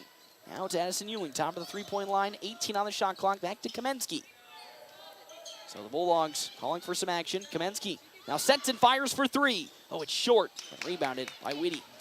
Yeah, they just don't act like they have their legs under them today. I do think that hard-fought game last night may have taken a little energy out of them. As Reynolds gets it down low to Osgood. Osgood's shot is a foul call, I believe, on Addison Euling, and that puts Euling on her fourth foul, and now Katie Titus will have to check in, as well as Kenzie Nolette. So some good awareness by both Hastings to now bring Nolette back in with Euling, who's been causing Nolette some trouble, back into the game. Yeah, and it's funny to say hard fought, but they came away with such a huge lead. But they exerted so much energy as Osgood's free throw is no good. Yeah, they were all over the place last night. They were hustling like crazy, and the score was lopsided, but that was in part due to their effort. They played a super hard. I mean, again, they got the deserved victory, but a timeout now going to be. A substitution comes in with Hayden Laux. It's 29-28 on the Wicked Fast scoreboard, and again, we talk about that controlled aggression, and maybe substitutions. With how big the lead was yesterday, maybe thought about bringing in some earlier substitutions to end the game than they did. As that ball is going to be turned over, bad pass from Kamensky, and here comes the other way, Hastings and the Tigers. 1:57 left to go. As Douglas gets her hand in the way, but Reynolds is able to scoot right past. She goes baseline, and her shot is way short. Out of bounds, it looked like touched off of Whitty, but it's going to be off of Bulldog, and they'll have an inbounds, the Tigers do, with 1:50 left to go, 29-28. Oshner now to Laux, almost stolen away by Hanneborg. Nolette thought about the three, will pivot around and look for some help. Now she starts to dribble on Josie Douglas. Hop steps, spins and floats, and a foul's going to be called on Douglas, and I agree with that assumption from head coach Tyson Hanman, is he's confused as well. That's the fourth foul for Douglas, and now here comes... Two of them with 4 in the third quarter. Yeah, that one's tough. Ava Franzen. At least it's 1:39 left, so there's a little bit of some leeway, but a very, very interesting foul call from the officiating crew as Nolette once again gets another bucket. She's been their leading scorer all season. She averages 15 points. It's 29-29 on our wicked fast scoreboard, and she's doing it again. 12 points so far for Kenzie Nolette. Next free throw. No good from Nolette. Tapped and picked up by Katie Titus, and now up the court comes North Platte to J.C. Burke. Burke drives on Kenzie Nolette. A foul! Oh, and that toilet bowls out of the bucket. In and out. But there's a good Good use of the left hand. Good transition offense for the Bulldogs. And that's probably something head coach Tyson Hammond wants to work on. A lot of missed opportunities in transition so far today on some easy buckets. But this time a foul was called, and Burke goes to the free throw line and misses her first one. She was perfect today, but misses.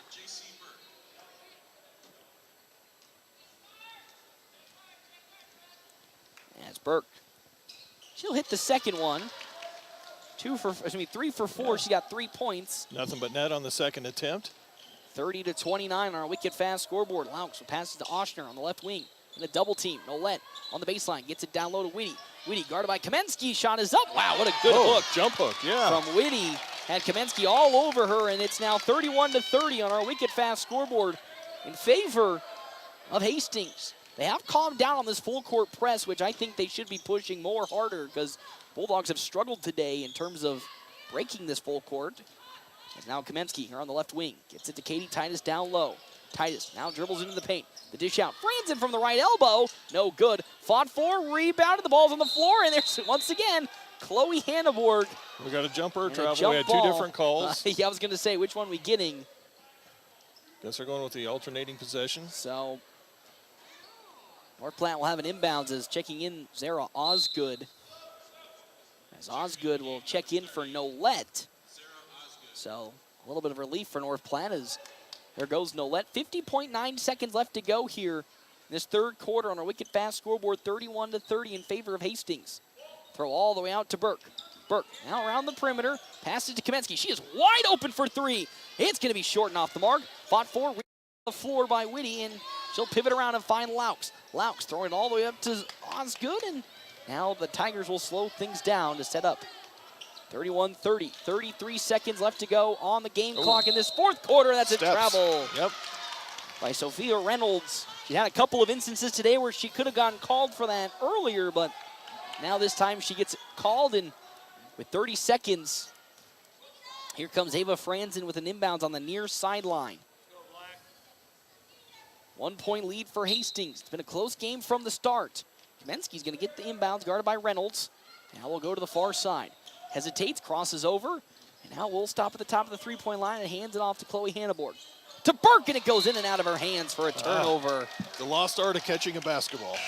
And that's a costly turnover because now the shot clock will remain off, and Hastings can essentially wait it out and get the final shot of this third quarter to increase the lead by 3. As for the first time today, here comes J.C. Fox looking to check in for North Platte, but she'll go back to the bench. Out to the far side, Oshner. Oshner guarded by Katie Titus. A mismatch right there. Switched onto by Chloe Hanneborg. Pivoting around.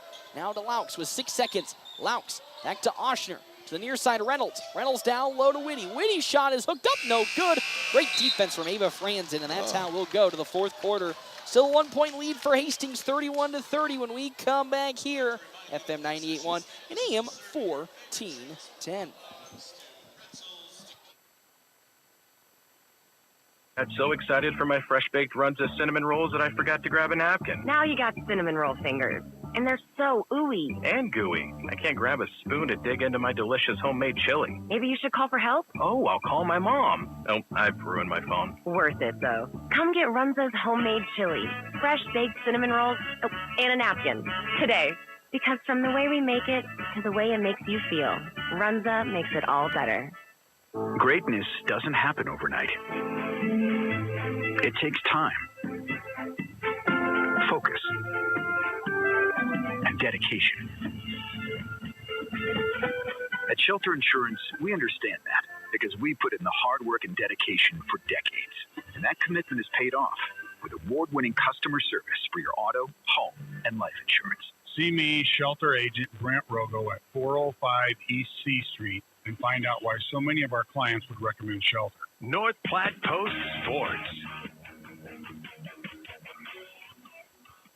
Welcome back here to the Doghouse, FM 98.1, AM of 1410. It's a 31-30 lead in favor of Hastings and the Tigers as we start the fourth quarter. Timeouts is always brought to you in part by Kevin McGann and the Fortifying Group. Check out Kevin McGann and the Fortifying Group. His location, 621 South Dewey, Suite B, for all your farm, crop, auto, and home insurance, as well as Bad Apple Repair. From cracked screens to busted speakers and even those stubborn charging ports, Bad Apple Repair has you covered. Close the gathering spot, a home for all gatherings. Josie Douglas with an inbound on the far side, starting of this fourth quarter. Down low to Addison Ewing. She backs out. Great pass to Douglas, but a block from Sophia Reynolds, and then a fifth foul for Ewing, and that's how her game will come to an end, just like that off the rip. Yeah. Don't need to be reaching for a ball in that situation. That's. You missed it again. You get them in a bad position. Be a little more heady on that. Yeah. You get in a bad position on the box out, and that's how Ewing's night comes to an end. And now it's just going to get even tougher for North Platte as Ava Franzen will check in, because really I felt the mismatch for the offense and the defense came from Addison Ewing, just really getting a lot of good work down low. But when you get to your fifth foul early in the fourth quarter, it's going to look pretty tough the rest of the game out. As Reynolds now at the court with it, guarded by Josie Douglas, passes it back to Laux. Laux now to Reynolds here on the right wing. She'll pivot around and now dribble. Laux is open in the right corner. She's able to get so and fire for three. Laux rims one in and out. Another rebound by the side of the Tigers, and no good from Nolette as that takes a bad bounce. Another rebound as Reynolds will penetrate, and there is the third chance opportunity. Can't be giving up that many rebounds, Jeff Smeltzer. And you can just tell the tired legs are starting to get to North Platte. Kamensky thought about going in the paint. And she'll pivot out and pass it to Franzen. Franzen now to Kamensky on the left wing. Yeah, it's kind of a disappointing defensive set down there.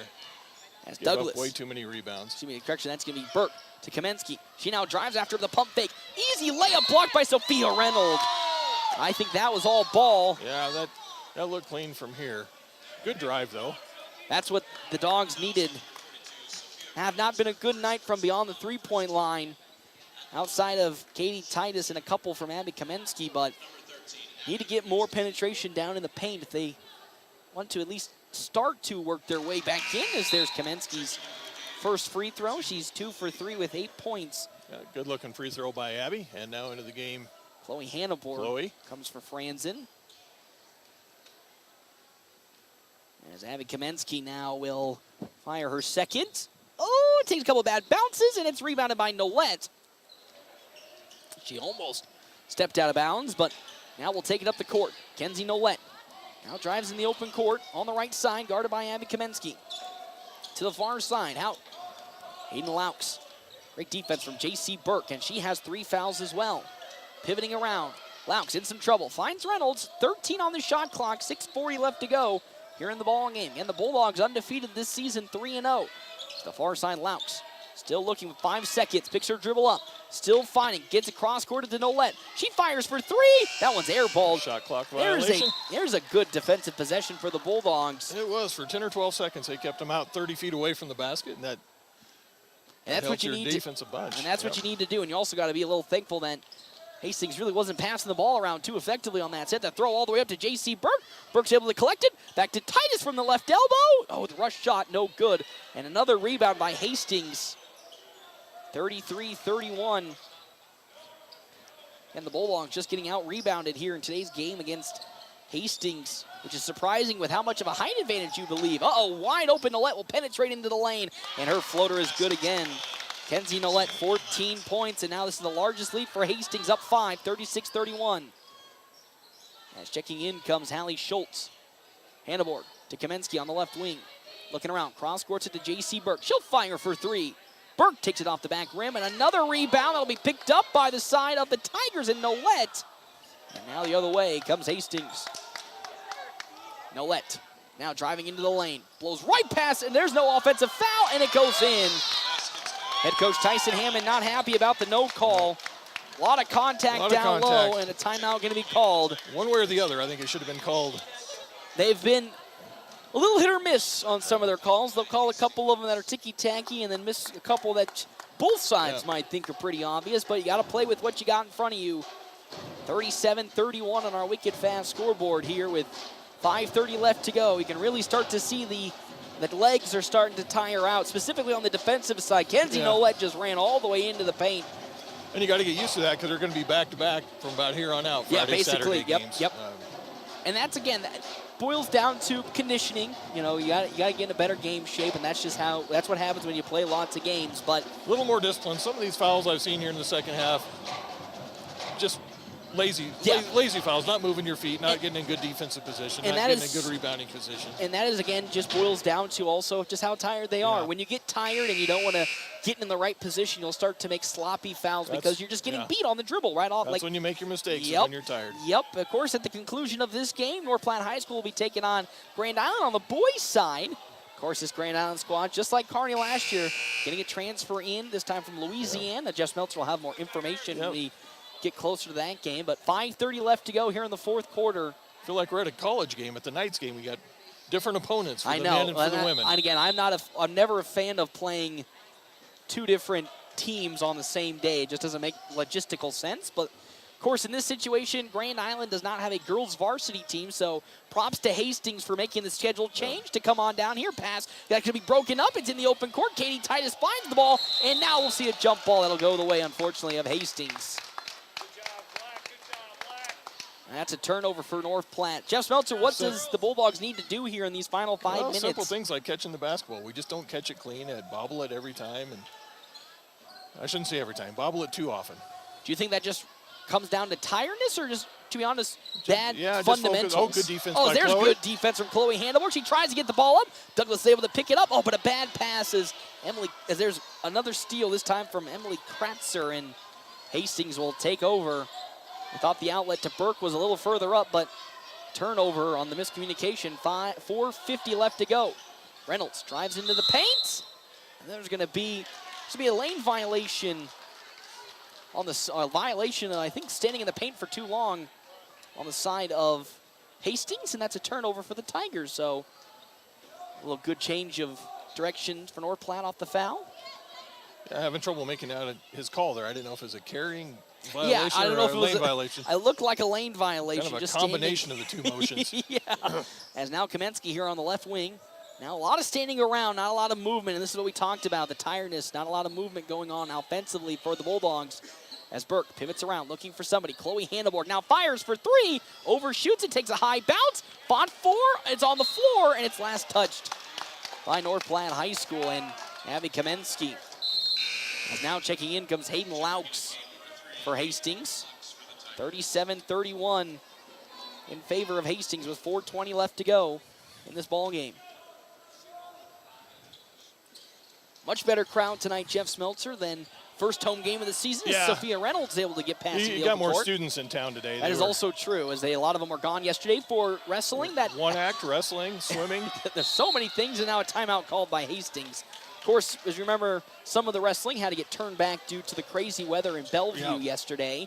Have you seen some of those videos out there? I saw some of those videos in Omaha, that was crazy. The black ice and the frozen rain that spelt over the Lincoln, Omaha area yesterday and caused some wrestling to be canceled. They did get a couple, if I remember correctly, I think they got one match in, or I don't know if that was JV or if that was varsity against Lincoln Northeast. So they did get some wrestling in. But overall, a lot of students out, but a lot back today. So the doghouse looking pretty packed today. And hopefully with 4:09 left to go, the Bulldogs can reach into the tank and find a little extra left to keep their winning streak alive. It's at 3 games right now, probably the best start to the season the Bulldogs have had in a plethora of years. Can't remember the last time they started 3-0. I can't remember the last time, maybe the last 10 years where they started 4-0. Maybe under the Carly Purdy era. Might have been close to some of that. But with 4:09 left to go, it's a 6-point lead for Hastings and the Tigers. 37-31 is Sophia Reynolds on the far side of the court, guarded by Chloe Handelborg. She has 3 fouls, but has been done a good job in the second half of reducing the foul trouble. Dogs in a zone defense. Oh, and the pass out now. Oshner for 3, high in the air, no good. And it's going to go over the top of the basket. And that's a turnover. I think a basket here would go a long way, Jeff Smeltzer, at least to get some momentum back in your side.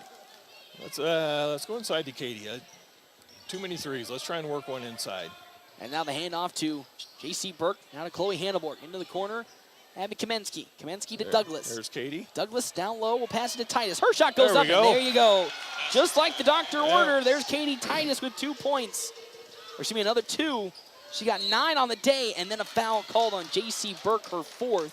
You know, you said to get it down low to Titus, but at the same time, she's also been the best shooter from beyond the arc today for North Platte. So at some point, just get it into her hands because it's been working well today. I just think they're down by 6 and kind of got in panic mode and thought they needed to shoot threes, but just get 2 at a time.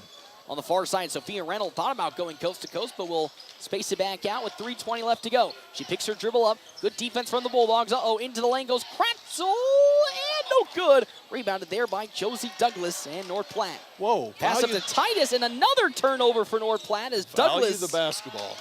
was trying to get it to Katie Titus, but Titus wasn't looking. And that's a turnover for the North Platte offense again in transition. Kamensky, some great defense. A little shove off from Oshner, and then a foul called by Abby Kamensky. It's her second. 35 seconds out of the shot clock, 2:55 left to go. On Chloe. I think that was Kamensky. Yeah. That was on 13. So now Coach Hammond having an argument with the official, and the official not budging.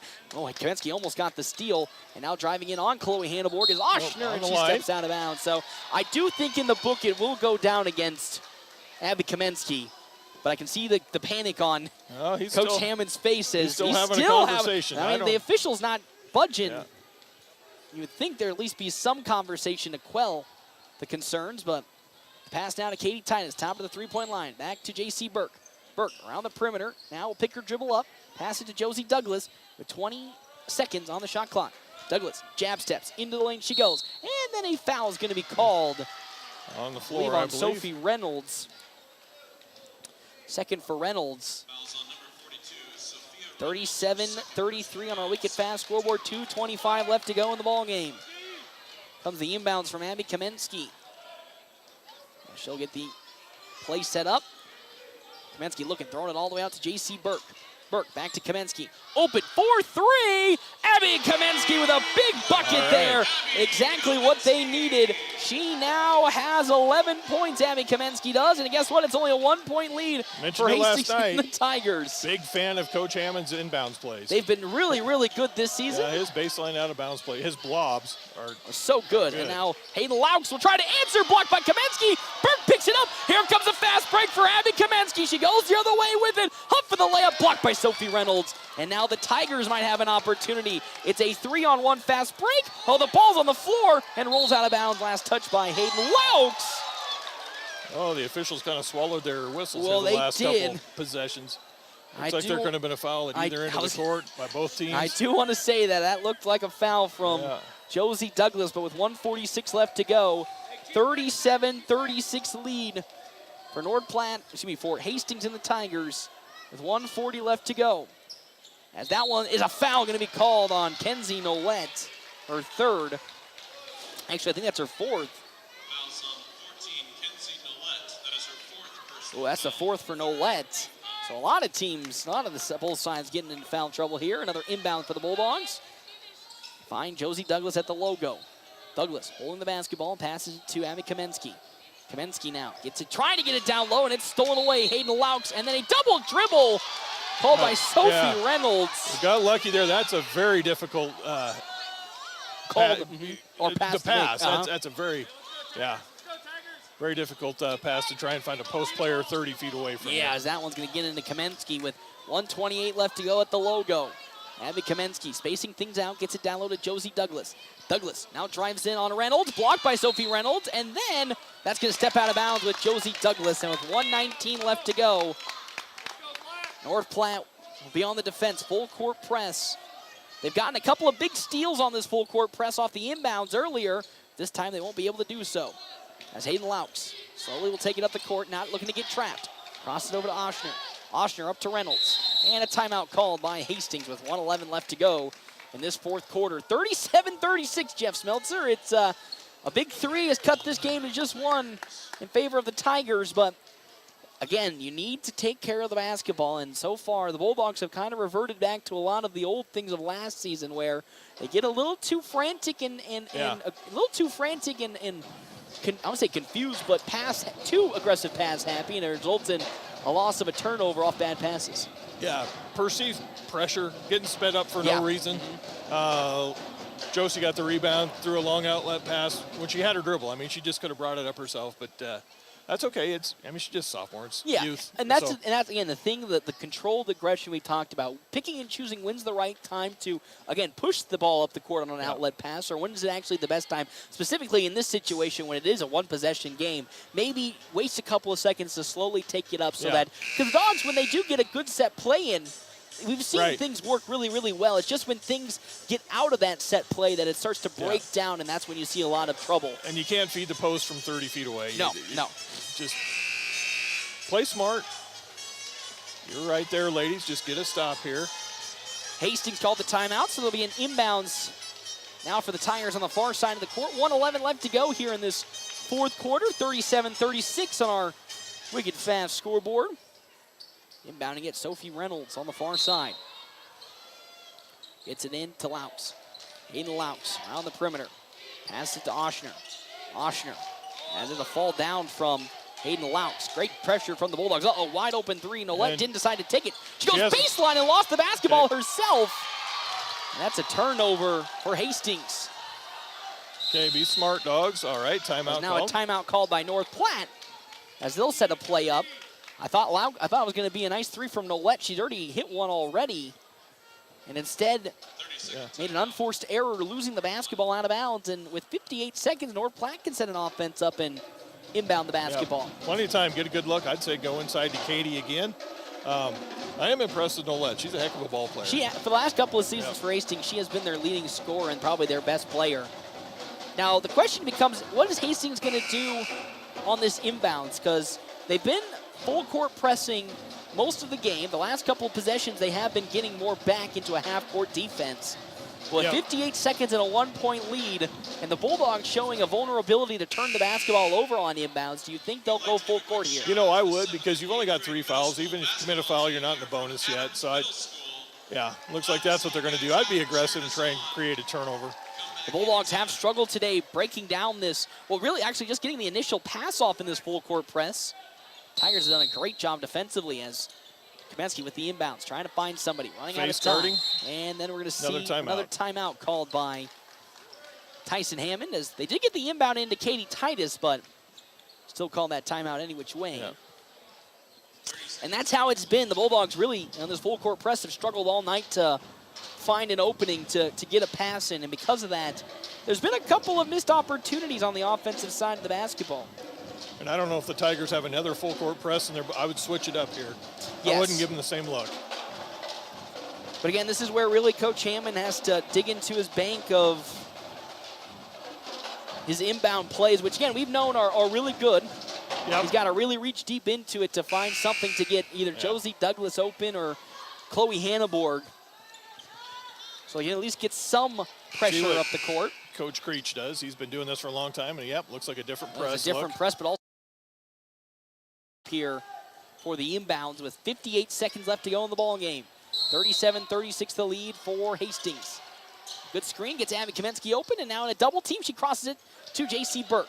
Burke, swatted away by Oshner, and that looks to be a nice, easy layup for Oshner, and she hits it.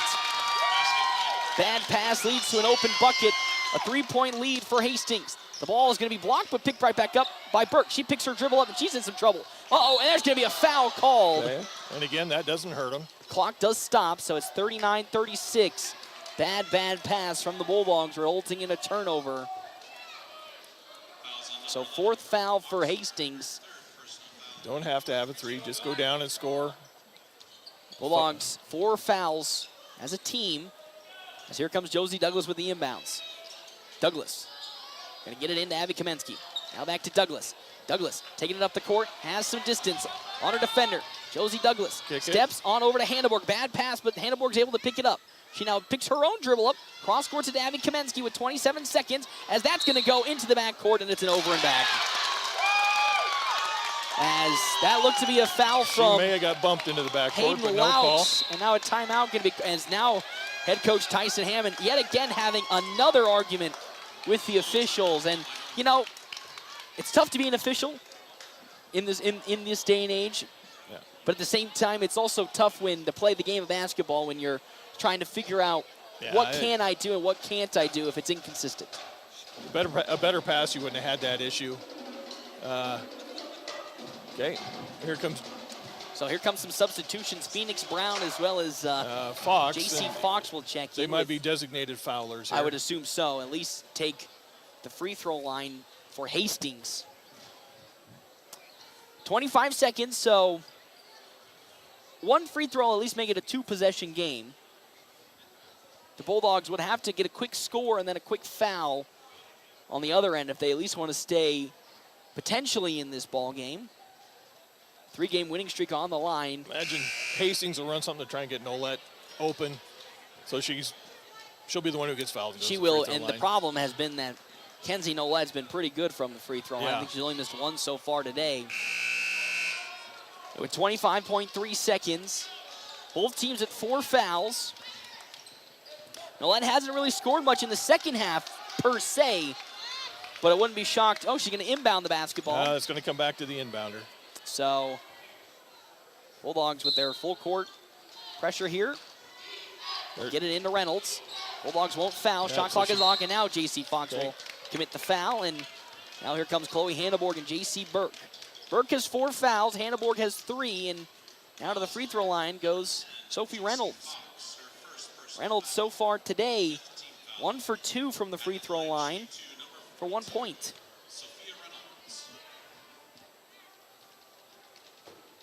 (39-36). Reynolds, first free throw. It's in off the backboard.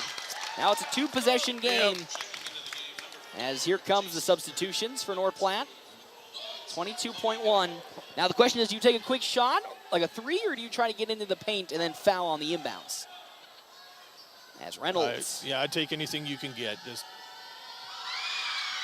makes another the second. One. So 2 for 2 off the backboard for Sophia Reynolds.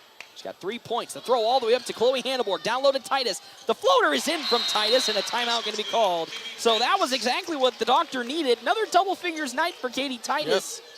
She's been playing well this weekend. Very impressed with her. So now at least North Platte are down by 3.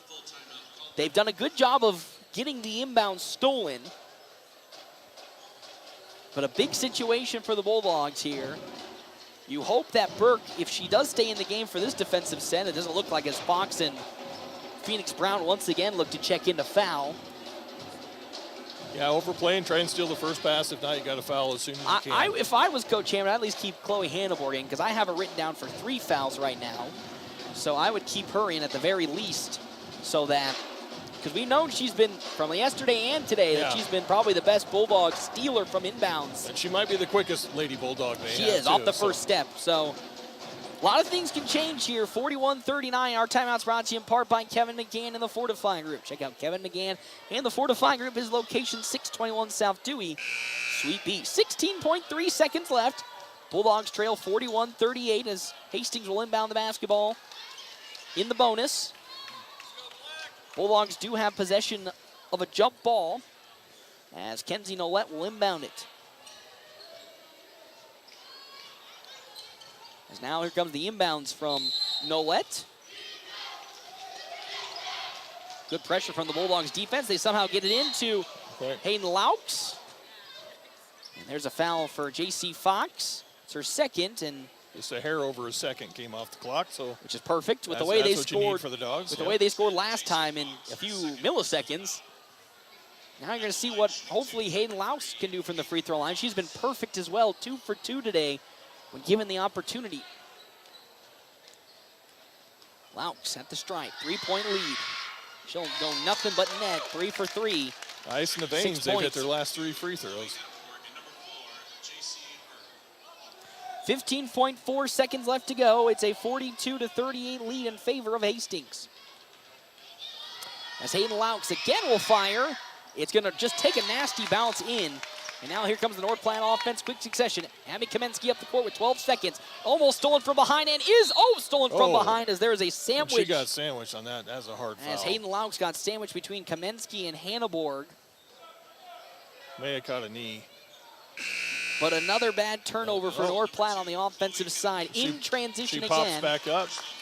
So that ends the day for Chloe Hanneborg with her 5th foul. And now here comes Phoenix Brown checking in. And pretty much the conclusion of this ball game, Jeff Smeltzer. Yeah, it is. Yep. Bulldogs' 3-game winning streak will come to an end. They're 3-1 now on the season, 2-2 for Hastings, and can really just see that doubleheader taking its toll on North Platte today. Not as clean and as crisp as they were yesterday against Alliance. Yeah, and then getting in foul trouble early. You got to play with a little more headiness. I mean, you're down a starter anyway with Kiki taking the weekend off with that sore ankle. So that provides another player out of the rotation. So you really got to play even more crisper as another timeout called by North Platte, 44-38. As we'll probably see maybe some reserve players in. Actually, correction, they'll keep the full unit out there that already was. Timeouts brought to you in part by Kevin again in the fortifying group. Hope to see Kiki next week, which is probably the plan. I hope so. Yeah. She looks to be walking walking fine out there. Of course, who knows what that ankle still looks like. Last weekend she goes down on Friday night, comes back Saturday, and she must have had a 20-point game. I didn't see that box score, but she played lights out Saturday, and that must have been enough to make it sore. Yeah. So we'll get 2 games next week before they go on their Christmas break. Same thing with the boys. Of course, the Knights finishing up their stretch of games. 6-game winning streak for the men's team, and then the women's got back to the win column. They're on a 2-game winning streak, so ending the fall season on a high note for both teams. And if anybody hasn't gone to see either the men or the women, they're both playing an exciting brand of basketball. A lot of question marks going into this year with all the changes on both teams, specifically for the men's with a new head coach, and both teams really paying dividends at the moment. So excited to see how the second half goes, but Hayden Laux will look to attempt the final free throw of hers. 9.5 on the shot clock. Another nothing but net. Props to Hayden Laux. And a stolen inbound from the side of the Tigers, and they'll probably eke this clock out. And that's how this game will come to an end. No need to foul Phoenix here. Brown trying to get the foul call, and Hastings will pick its 2nd win of the season over North Platte, ending their win streak 45-38. A lot of simple, basic mistakes for North Platte High School in today's game really cost them, and a lack of care on the offensive side of the basketball really was the main issue outside, of course, the obvious of the foul problems. A little lack of focus, and they're still a heck of a team. They'll regroup next week. Look for good things to come. Because, again, it's tough in basketball to win 4 games in a row, specifically when all of them are back-to-backs. Right, it is extremely tough to do so. And then, of course, same thing for Hastings. They had a back-to-back here today as well against North Platte High School. They played yesterday against Lincoln Northwest. So either side's in the same condition, in the same boat, but just one team looked a little better rested just because they weren't in foul trouble early on. Yeah, it's a good ball game. Look for some more wins out of the Lady Dogs. Of course. They play a nice brand of basketball. Already things seem to be on a much better trajectory than it was last season when you think about it. So it just, against some early season growing pains, but who isn't have those growing pains in the game of basketball in the first couple of weeks? So Coach always talked about how these first couple of weeks really aren't about what the final score is, about what can they learn, what can they grow on, and we'll see what they can do next week. Of course, it's time for our Quick Stop post-game show, so we'll step aside and take a break when we come back. As aforementioned Quick Stop post-game show right here, FM 98.1 and AM 1410. Got a crack?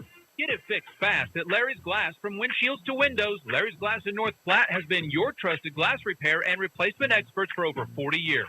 Whether it's your car, home, or business, Larry's Glass gets it done right the first time. They've also got a job for you if you've got the talent. Don't let a little crack become a big problem. Call Larry's Glass at 532-7675 or stop in at 211 East 5th. Fast, friendly, and reliable service you can count on. The Dogs play here on FM 98.1 and 1410 AM, KWOQ AM North Platte. Enjoy great food from Merrick's Ranch House. There's 10% off online ordering, and Merrick's offers a 10% veteran and military discount. Dine in, order online at merricksnp.com, use DoorDash, or call 532-8200 for carryout. We're always open right around the corner. Quick Stop. We're your 24-hour convenience store. Fast, friendly, no one gives you more. Gas, food, your favorite drink. Get everything you need in a blink. That's why everybody stops at Quick Stop. We're always open right around the corner. Quick Stop. You're hungry and you don't want to cook time for Dave. You know how it goes. It's 6 p.m. already and nothing's planned for dinner. Let Dave's Place take care of it. With dine-in and carry-out, your family's meal is taken care of. And Dave's Place has the big game on. A family atmosphere with plenty of TVs to watch all the matchups you want. With homemade pizza, wings of almost any flavor, and nightly drink specials, Dave's Place won't let you down for dinner. Dave's Place, 1510 East 4th Street, North Platte, or online at davesplacemp.com. Whoop, whoop. It's Bow and Arrow Boutique, downtown North Platte, more the merrier sales. Going on now, the more you spend, the more you save. $10 off a $50 purchase, $25 off a $100 purchase, $60 off a $200 purchase, and $140 off a $400 or more purchase. Whether it's cozy jackets, jeans, or unique tops, give the gift of fun, trendy fashions for all ages with savings during the More the Merrier sale at Bow and Arrow Boutique, downtown North Platte, on the Brick. Do you have a golfer on your gift list? Indian Meadows is having a Christmas sale on selected shoes and golf shirts, up to 40% off. Also on sale are selected drivers, fairway woods, and hybrid golf clubs. Give them a gift certificate and let them choose exactly what they want. How about a punch card for green fees or the driving range? Come out and register for a free driving range punch card and check out new arrivals. Indian Meadows Golf Course, open daily noon to 4 on West Walker Road, North Platte.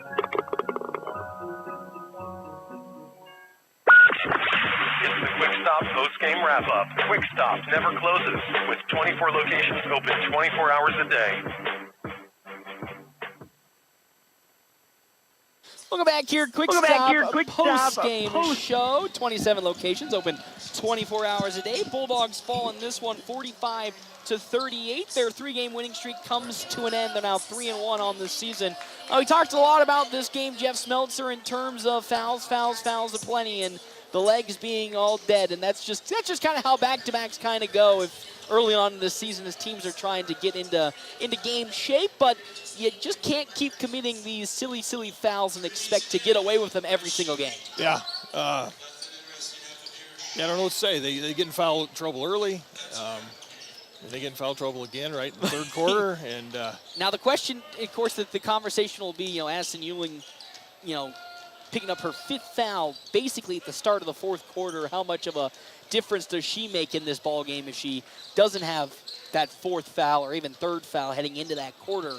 So, again, those are just the repercussions of what the actions produce. And at some point, again, it's all about that controlled aggression, and we've agreed that we'd rather want the Bulldogs to be aggressive than passive. It's just how can they find that fine line between too much aggression or not enough aggression. And again, some of these younger kids that grow up quickly. Yeah. Because again, this is a very young team. Yeah, very young team getting a lot of minutes outside of the three seniors. Two sophomores out there a lot. Yep. Freshmen and Phoenix came out, so two freshmen getting a lot of minutes as well. I don't think Katie got a lot of varsity time last year, and she's getting a lot of minutes, and she's taking advantage of it. She's playing really well. She's probably been, outside of probably Kiki Williams, the most consistent player on the offensive side of the basketball, whether it be down low in the paint or if you push her out to the three-point line, which is good to know that, of course, she's getting the starting nod right now. Yeah, and she'll probably be the sixth man off the bench when Kiki Williams comes back, because you'll keep Addison Ewing out there to start, unless they want to move somebody back to the bench. But I just like that lineup that they have, just taking Titus out and putting Williams in there. But again, it's a good stretch big that the Bulldogs need, because it's been a couple of seasons without a stretch big man for North Platte High School. As here comes head coach Tyson Hammond. Of course, North Platte High School and the girls team falling to one Hastings Tigers and their side. Now, 3-1 on the year for Hastings for North Platte compared to the 2-2 of Hastings and the Tigers. Hey, Coach Tyson Hammond joins us. Coach, thank you so much once again for joining in. You can really see the energy kind of come from the legs towards the end of that ball game, and again the foul trouble being a big key part as to why the legs are starting to go. But really take me through what you observed today that was the main cause for this first loss of the season. We just didn't score. I thought first quarter, second quarter, I thought we did all the things that we wanted to do offensively. But we just didn't put the ball in the hoop. We missed a lot of easy shots today, and that's part of the game. Sometimes we're a young group, and I didn't think we reacted as well as we needed to missing some shots. Through the first 3 games, we've shot the ball pretty well, and we've always been able to make little runs because of that. And today, when it didn't happen, I thought we got a little bit frustrated. And instead of just recognizing that, hey, the ball's going to go in, I thought we pressed a little bit, which also probably led to some silly fouls. Yeah. Is this one of those moments where it's just you got to have it happen in a game to fully realize, what to do to fix that? Or is that kind of something you can maybe also try to fix in practice as well? Oh, no. Games are for the kids, obviously, and that's why we practice, because we learn things from the games. And we know that there's things that we got to work on, and they understand that too. And that's, it doesn't change who we are and what we're going to do. It just means we go back to practice on Monday and we learn from, the mistakes that we made, and we learn from the things that we did well too. And, the difference between winning and losing a lot of times is obviously made shots, and when you don't score early, it puts a lot of pressure. It makes you feel pressure defensively to do things, and we just kind of put ourselves in some bad spots, and obviously the foul trouble hurt us quite a bit. Yep. But again, the thing you keep hanging your hat is that no matter how tough it looks out there in terms of shots not going in, a lot of frustration on the court, still going to keep going down to the wire, going to put their team's going to keep putting their best foot forward. And even with all the things that were lined up against them, still at one point we're only down 1 point going into the last final few seconds. So you can at least feel confident that even on a night where things weren't going your way, fouls were getting called, shots weren't making it, that you still were in that ball game. Yeah, that's it. We played hard all the way to the end. That there's a difference sometimes between playing hard and playing smart. And we played really hard. Unfortunately, we didn't talk enough to play smart. That was a little disappointing. We didn't talk well at all. It's hard to play smart when you don't talk. But the effort's great. We had great kids. They play hard. I love the effort. And we're young. We're going to have some inconsistencies in what we do. And today you saw that a little bit. So we got to learn from it and get better. All right, Coach, couple days off before you get some more game action, so really take me through what you have early on in your brain to focus on this week, so next week you can really go into that Christmas break feeling very confident for how things have gone. Nothing different. It's still going to be working on us. We'll have Columbus and Norfolk next weekend, 2 good teams that will be here. We get 2 home games again. So we just got to keep working on what we're working on. We got to execute a little bit better. We got to be better. Today we didn't pass the ball very well. We threw some uncharacteristic passes at some really bad times, and sometimes that's just, frustration or getting tired, whatever it might be. But we're not changing what we do. We know who we are, and we'll keep working at it. Well, thanks, Coach, once again for stopping on by here. Quick Stop Postgame Show. Tyson Hammond. Coach, good luck. See you in a couple days. Bulldogs fall in this one 45-38. Well, we're going to step aside and we come back. Guess what? Jeff Smeltzer, it's boys basketball time right here, FM 98.1, AM 1410. Video live streaming on NorthPlattePost.com. Great Plains Health Orthopedics in North Platte is ready to serve you with board-certified orthopedic surgeons and a team of medical professionals who specialize in hip, knee, and shoulder joint replacements and revisions, minor to complex hand injuries, sports medicine for both the serious athlete and the weekend warrior, new and innovative operative and non-operative procedures, and work-related injuries. Same-week appointments are available. Call Great Plains Health Orthopedics today. Your health is our mission. Great Plains Health. Craving the ultimate combo? Head to Another Round Thursday for Burger Day and Happy Hour. Sink your teeth into their juicy 8-ounce cheeseburger with crispy homemade wedge fries for just $9.99. And it gets better. Buy one burger and get the second half off. Pair it with Happy Hour, because through the holidays, Happy Hour is every hour they're open. They're serving up the delicious deals Wednesday and Thursday from 11 to 8 and Friday and Saturday from 11 to 9. Don't wait. Make Another Round your Thursday tradition, where every bite and sip is worth the round.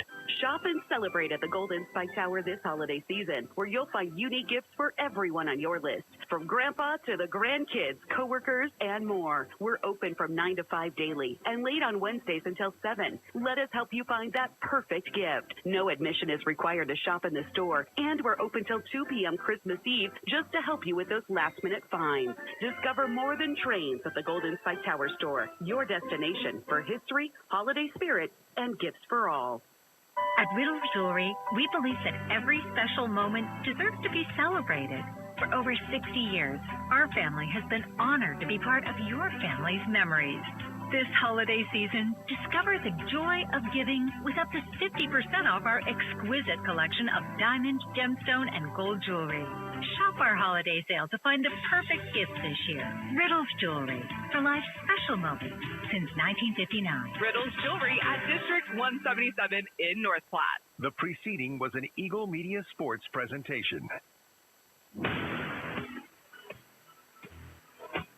North Platte High Sports on NorthPlattePost.com, FM 98.1 and AM 1410 are brought to you by Another Round Sports Bar and Grill at River's Edge Golf Course. Premier Toyota. Let's go places. Crawl Clinic Physical Therapy and Athletic Enhancement. Smokin' Double D's at Butch's in Hershey. Zeller Motors. Bad Apple Repair. Fix your iPhone or iPad. Rooster Roll-Offs. The Gathering Spot. And the Justin Thompson Agency. American Family Insurance.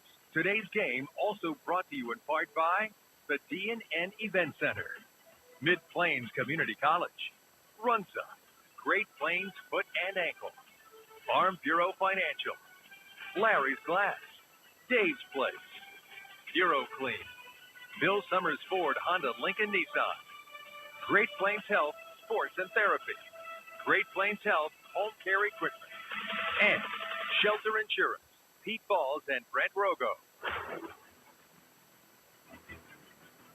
See our full sports broadcast calendar and our next broadcast at NorthPlattePost.com.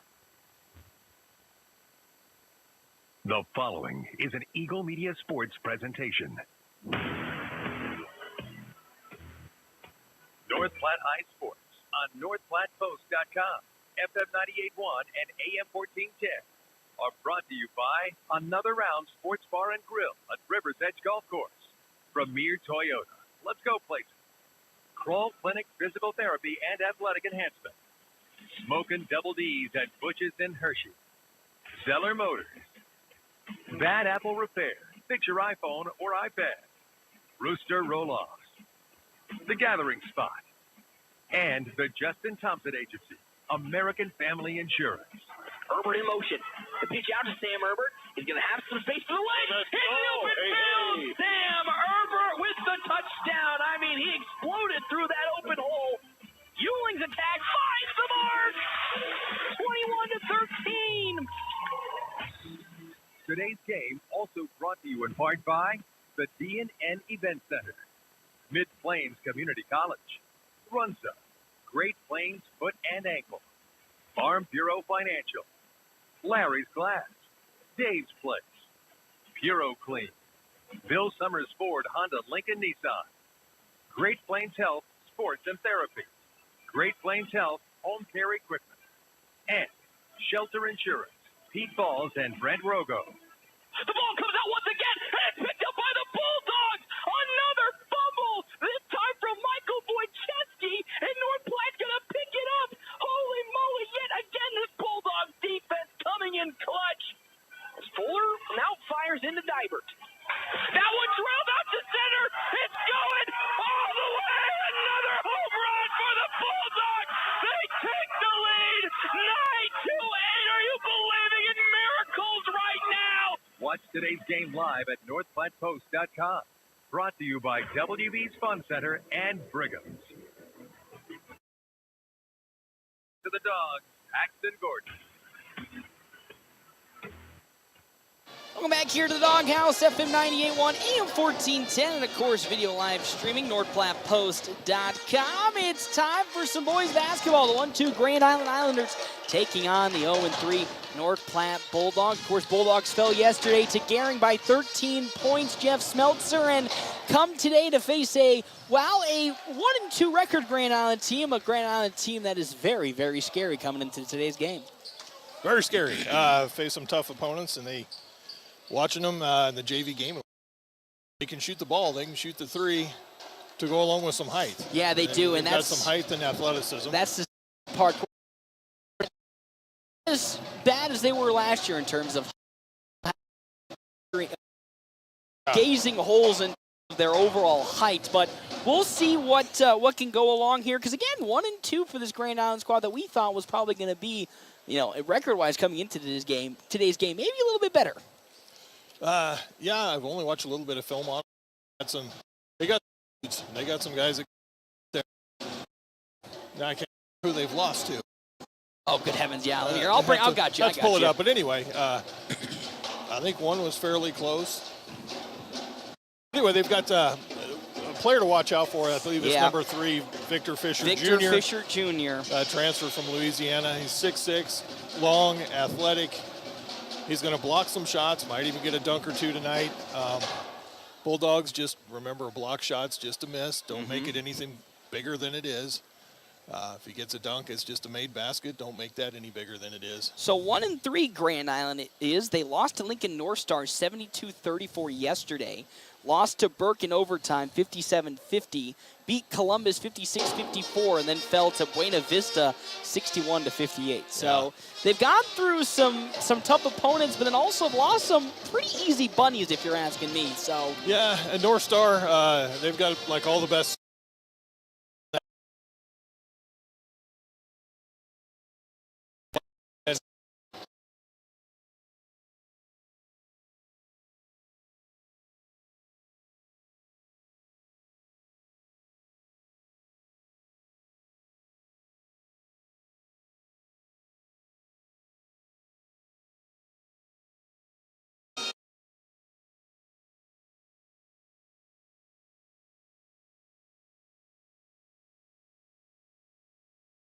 break. We come back. Jeff Smeltzer on our Quick Stop pregame show. It's time for some of our Owls Lock and Save keys to the game right here at FM 98.1 and AM 1410. Around the corner, Quick Stop. Save money at the pump at Quick Stop with the DinoPay app. DinoPay offers contactless payment using your preferred debit or credit card. The savings add up with 12 cents per gallon and even more on Tuesdays and Thursdays with rollbacks for savings of 15 cents per gallon. Huge savings with Sinclair DinoPay, saving you at the pump. Don't forget Frazzle Gourmet Slushes and For Real Shakes and Smoothies. Gourmet coffee at everyday low prices on your favorite beers. As we reflect on this wonderful season, we feel so grateful for the support and trust of our amazing customers. Being a family-owned business of Zeller Motors, it's truly a privilege to serve this community, and we are honored to be part of your journey, whether it's finding the perfect car or simply sharing a smile. From our family to yours, we wish you all a happy holiday season filled with love, laughter, and of course, a smooth ride into the new year. Stop in and say hi. Zeller Motor Company, 505 Rodeo Road, North Platte. Attention barbecue lovers. Smoking Double D's at Butch's in Hershey is locally owned and operated. They smoke all their own meats low and slow to bring you award-winning barbecue. Join them Tuesday through Thursday from 11 a.m. to 10 p.m., Friday and Saturdays till 11 p.m., and Sundays from 8 a.m. to 10 p.m., with breakfast served on Sundays from 8 to 11. And don't miss their chicken fried steak every Friday night and prime rib on Saturdays. Smoking Double D's, making greatness happen overnight in Hershey. Your husband is pretty handy to have around. He makes the world's best mac and cheese. He's in the Tickle Monster Hall of Fame. And he can teach anyone how to throw strikes. But a busted pipe in a basement full of water? Honey, I think we need a plumber. Is a little out of his league. That's where a homeowner's policy from Shelter Insurance comes in handy. We'll help get your house back in order and your husband back to what he does best. See me, Pete Foltz, at 501 South Jeffers for a free insurance review. This is the Bulldog Pregame Show from FM 98.1 and 1410 AM. Presented by Quick Stop. Always open right around the corner. Quick Stop. Welcome back here to the Doghouse, FM 98.1, AM 1410, and of course, video live streaming, NorthPlattePost.com. Jeff Smeltzer, it's time for Owls Lock and Safe keys to the game. Of course, yesterday you saw what happened for North Platte on the offensive and defensive side. What do you have written down to maybe help the Bulldogs pick up their first win this season against a very strong Grand Island team? Take care of the basketball. Too many turnovers yesterday. Get into a flow offensively. Looked like they were a little confused. First half, second half, much better. If they can play with the same intensity they played yesterday in the second half, they should be fine. Every time you close out on any of these Islanders, you got to have a hand up. They're all going to light it up from three, and most of them look like pretty good shooters. I was just watching number 2, Babur Chol. Babur Chol. He was here last year as well for Grand Island. He imposed problems for North Platte. 6'5" and can shoot. So get a hand up and maybe do your work. Don't let him get the ball. Play some good deny defense. Offensively, put the ball in the basket. I think they're going to be fine. Yesterday, I liked when they cleared out a little bit for Easton Jones. That kind of got them back into the flow of things. If Eli Broman can continue to shoot from distance like he did yesterday, they'll be in pretty good shape. I look for a better performance tonight. Yes. You would hope so, because, again, yesterday just felt like the worst game of the season. A lot of things were going so heavenly wrong for that team. 12 points in the first half. Yeah, not good at all. So, and again, it's not going to get any easier. This is a very athletic Grand Island team. Same thing for last night, Alliance. So the Dogs are going to have to play much better, much cleaner, and then, of course, offensively make sure that they can, I think, cut down on the confusion in terms of play calls, because that was really the thorn in the sides for North Platte as an overall, because the problem with yesterday was just because since they looked so out of sorts offensively where they couldn't even look like they could run a play, then everything else just fell apart at the seams. And I talked to Coach Back a little bit in the hallway during the girls' game, and he just said it just takes one guy to be out of sorts. When you're running that motion offense, 4 guys are on the same page, but if one guy isn't, then things just don't flow. And again, that's what's so difficult about a quick pace offense is you all have to be in sync, because the second you hesitate for 1 second, as you said, then the whole flow of that set is off balance, right. And then what's the point of even running that fast pace offense? Because you need to reset the whole thing again, and by the time that you do, then you're in deep trouble. As we'll jump into our Double Dips Ice Creamery starting lineup. Double Dips Ice Creamery in the historic Canteen District in North Platte offers 23 different flavors of hand-dipped ice cream served in a variety of ways. Double Dips also offers homemade waffle cones and bowls alongside homemade fudge and freshly baked desserts. On the side of Grand Island and the Islanders, Babur Chol, the 6'5" senior, gets the start alongside Victor Fisher Jr., the 6'6" junior. Again, transferring in from Louisiana. Ethan Kostler, the 6-foot-tall senior, with Bronxton Barrientos, the 6-foot-tall senior, and then Riley Halling, the 6'3" senior. So a lot of familiar names if you're a fan of baseball. Barrientos. I thought Barrientos only played baseball. Yeah, so I thought so too. He single-handedly beat North Platte last year. Oh, don't even get me started. All my sadness will then come right back to you if you say that.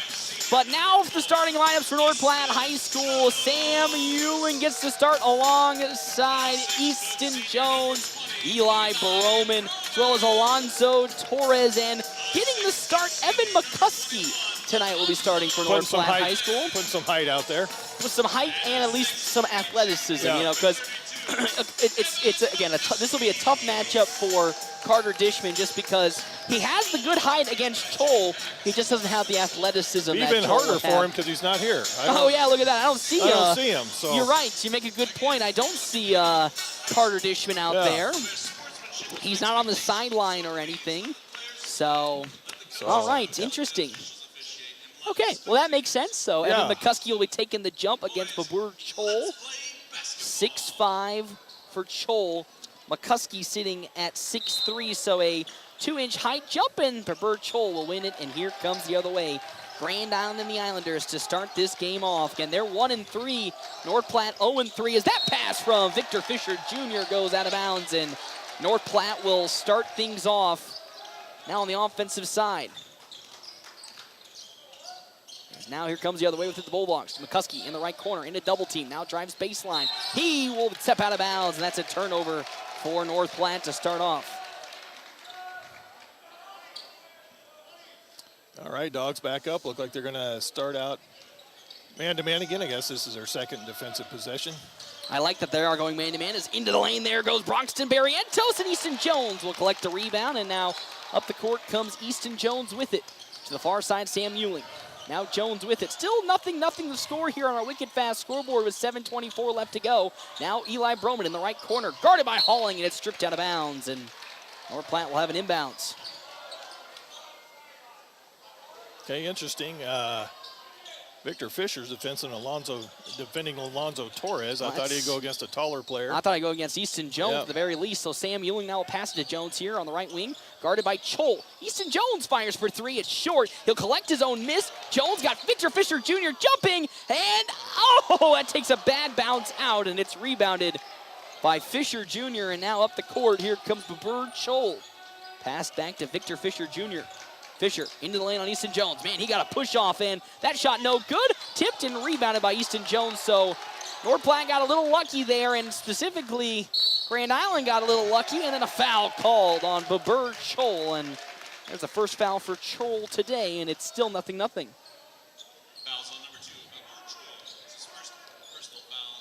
I think North Platte looking a lot better offensively already early in this ball game as McCuskey down low to Easton Jones. Yep, Jones, another good move. Left-handed bucket.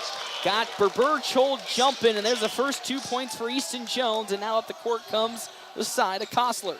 Ethan Kostler on the far side, penetrates into the lane. He now passes it back to Fisher from the free throw line. Victor Fisher Jr. gets his first 2 points. Yeah, he is quite an athlete. He is a bucket. He averaged over 20 points a game. Going into yesterday's game, I don't know. Probably dropped a little bit after that one. As Easton Jones will get across half court, and that one's stolen away there by the Islanders. Not only do they have some athleticism, but they do have some length on that team as Ethan Kostler, top of the three-point line, gets it into the corner to Barrientos. Down low to Halling, and there's a foul on Sam Ewing. Ewing's first foul today. And Halling, he's 6'3". And another... I think everyone's above 6 feet on this team. Though North Platte sneaky tall in their own right this year. Now down low to Babur Chol. Chol on the baseline, floats one up over Eli Broman and gets the bucket. 2 points for Babur Chol, and he'll draw the foul. And now it's 4-2 on our wicked fast scoreboard with Chol at the free throw line. Of course, North Platte has always had trouble guarding the athletic big men in my time here. As Babur Chol's first free throw is going to rattle in. Yeah, and then when they have 3 of them out there, then it really makes it like difficult. Kearney of last season where they had, I think, 5. Yeah, they do again this year. Boy, they're something special. As a quick pass up now to Easton Jones. He crosses half court, guarded by Halling, and he'll step back and allow the offense to reset. We'll get a screen from Alonzo Torres. Now driving Easton Jones, spinning around. Cutting in goes Evan McCuskey. Easy layup for McCuskey.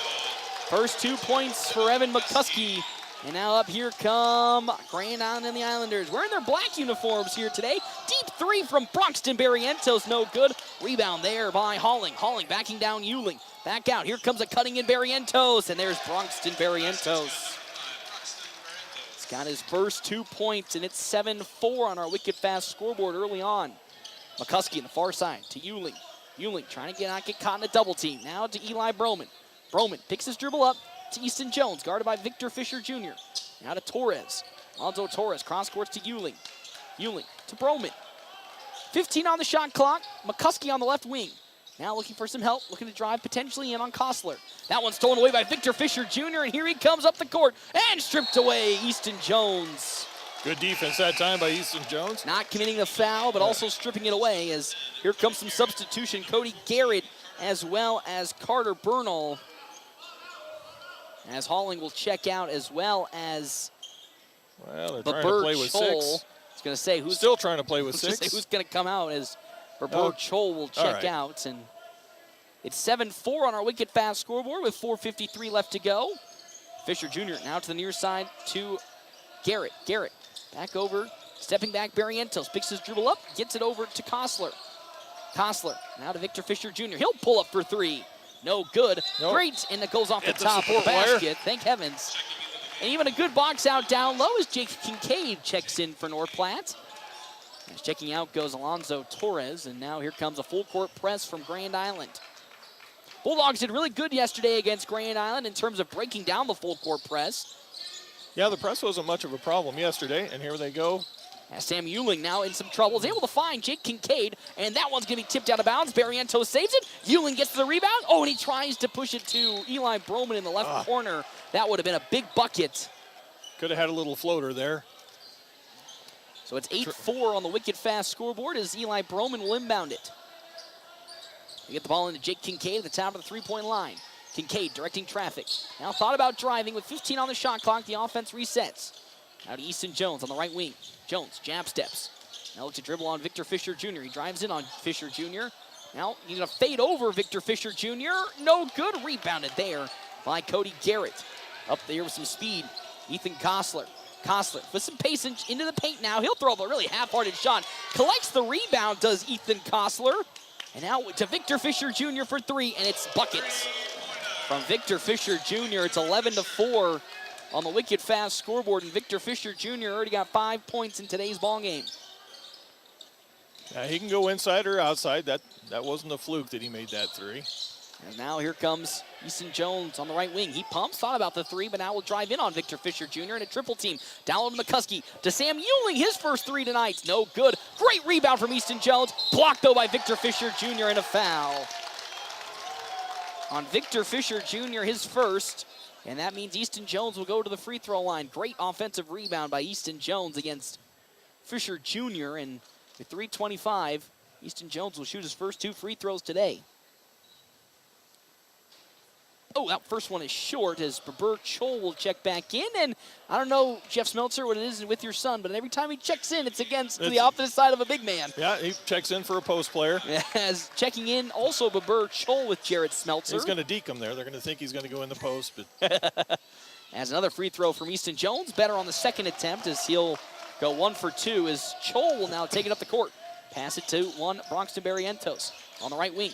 Barrientos hesitating, hands it to Victor Fisher Jr. for three again. He misses that one, and Eli Broman will collect the rebound. And now with 3:12 left to go, there goes Jarrett Smeltzer. Going to pass it up to Euling, to Kincaid. Jake Kincaid bowling his way down to a cutting in Easton Jones into a double team. Cross courts it, and there's the athleticism from Victor Fisher Jr. as he skies into the air to grab that steal. And now pass that's stolen by Jake Kincaid. And here comes North Platte as checking back in comes Riley Halling for Grand Island. Jared Smeltzer now driving in. He'll kick it down low to Kincaid to a cutting in Easton Jones. Babur Chol grabs it out of bounds. And now Halling checks in as well as Logan Hayes for the first time today. As checking out comes Victor Fisher Jr. with his 5 points. It's 11-5 on our wicked fast scoreboard. 2:42 left to go here in this first quarter. As now three from Eli Broman. It's short. Collected by one Logan Hayes. He'll get the miss. Back to Broman. He'll hold the ball and reset the offense again. Broman to Kincaid. Kincaid watching the offense flow around. Finds Jared Smeltzer. Smeltzer fires for three. No good. Bought four and a foul called on Logan Hayes. And that's a turnover for North Platte. Much better offensive set at least. It was, yeah. That was a good play. Smeltzer didn't catch that ball cleanly. Got it up there. Good rebound. Third team foul already for North Platte High School is now looking to check in Ethan Kostler. Barrientos for three. It's short. Rebounded by Jake Kincaid. And now at the court because Easton Jones with it. Jones on the far side, guarded by Bronxton Barrientos. A mismatch. Will pick his dribble up and pass to Kincaid. Now Broman guarded by Babur Chol, top of the three-point line, and now Smeltzer with it, guarded by Carter Bernal. Smeltzer drives in on Bernal, passes it to Eli Broman. Oh, he tried to get into a cutting Jake Kincaid, and there's the length of Babur Chol to steal it away. As now also looking to check in for the first time today, it looks like Tommy Haggart will look to check in for North Platte. Babur Chol thought about the three, now drives it on Eli Broman. Babur Chol goes all the way, no good, tipped and rebounded by Easton Jones. Still 11-5 on our wicked fast scoreboard. Jones on the right wing, guarded by Halling. Now to Eli Broman, top of the three-point line. Some movement now. Eli Broman will reestablish the offense. Easton Jones will get stolen away almost by Ryan Halling, and will get stolen away by Halling. And here comes Bernal with it on the far side of the court. On the right wing, now drives in the baseline, stolen away by Jared Smeltzer on the back end. Oh, but it's going to go out of bounds, I think last touched by a Grand Island Islander. I thought North Platte might have touched it. As here comes some substitutions. Fisher Jr. Tommy Haggard into the game for the Dogs. Yep, there is Tommy Haggard for the first time today, as well as checking in comes Ryan Halling, Victor Fisher Jr., Ethan Kostler. So Easton Jones going to get a well-deserved break, but at the time that Victor Fisher Jr. checks back in, so Bulldogs will need to find some efficient scoring here with, and their leading scorer out for today, out at the moment. Well, Smeltzer with the mismatch on Victor Fisher Jr. Yeah, it's going to be a tough one there for one Jared Smeltzer as he'll get the ball passed in from Eli Broman. Try to get into a cutting in. Oh, I would caught by Jake Kincaid for three. Oh, and he hits the three. Some Houdini magic as it bounced off the fingertips there, I think, of Ethan Kostler. Bounces into the hands of Jake Kincaid, and he hits his first three. It's 11-8. I was hoping Kincaid would shoot some more threes yesterday, and now it's a tenacious defense from the Dogs. Good hands, good defense.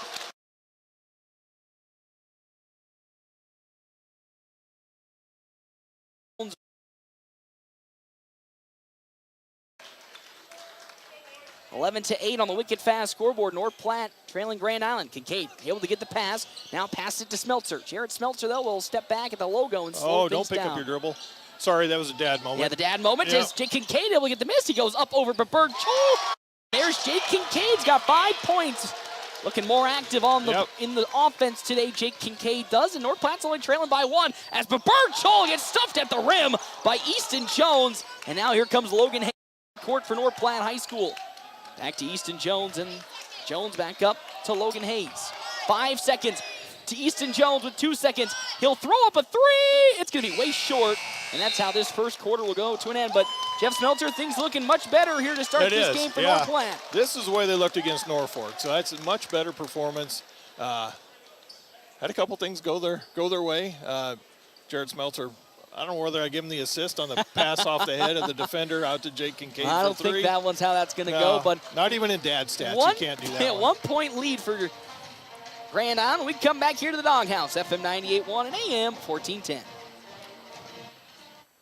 To showcase the newest Levion jewelry collection for this holiday season. Discover the world of Levion with the latest trends. Whether you're looking for decadent chocolate diamonds or vibrant gemstones, Riddles has the selection to satisfy the finest of jewelry cravings.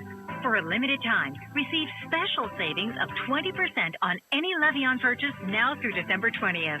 Visit Riddles Jewelry today and save big on Levion. Riddles Jewelry at District 177 in North Platte. Can you feel it? The feeling of starting something new. The feeling of success.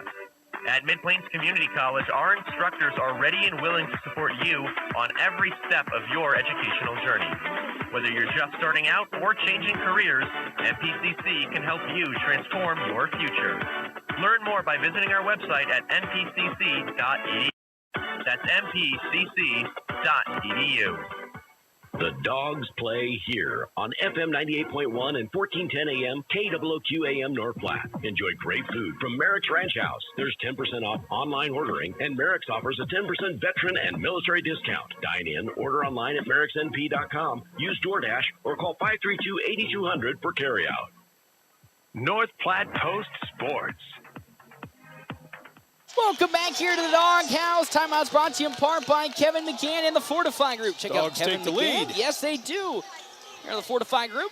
Check out Kevin McGann, 621 South Dewey, Suite B. It's 12-11 coming out of the half break there. Easton Jones with a nice layup to make it a 12-11 lead. Timeout's brought to you in part, and of course our Sports Zone sponsors brought to you in part by the side of Premier Toyota. Premier Toyota just south of I-80 in North Platte invites you to stop out and take a test drive here today. Premier Toyota, let's go places. Jared Smeltzer passes the ball up and out to Eli Broman, and the offense resets for North Platte High School, leading 12-11. Now, Easton Jones hands it off to Eli Broman. Broman with the offense. Holding the basketball, a lot of motion out to Jake Kincaid on the left side. 18 seconds on the shot clock. Kincaid now will start dribbling around, picks his dribble up. Throws it out to Eli Broman, who gets it into the corner to Logan Hayes with 10 seconds. He drives baseline, kicks it out to Smeltzer. Jared Smeltzer for three. Oh, bad bounce, but there's Logan Hayes with the rebound. And now North Platte will try once again. Kincaid, cross court to Smeltzer once again. He'll fire again for three. That time makes it. It was the first time that Jared Smeltzer has made a three here in the doghouse this season, and it's now 15-11 on our wicked fast scoreboard. As Babur Chol on the far side wing, guarded by Eli Broman. Passes it to Halling. Halling now trying to find Kostler, but holds the basketball for some more help. Good man-to-man defense by the Dogs. Picks his dribble up to Victor Fisher Jr. Stolen away by Easton Jones. And now here comes Jones in transition. One-on-one, Jones going against Kostler. He goes up, and it's in. Easton Jones, and a quick timeout called. How about Easton Jones? A one-on-one steal against Victor Fisher Jr. Takes it all the way coast to coast for the easy bucket. It's 17-11. Playing big, 2, 4, 6 points for, 7, made a free throw. 7 points for Easton here in the first half. Aiden Aries will now check in, as well as Cody Garrett. But how about the Dogs so far? They look, again, a completely different team from yesterday.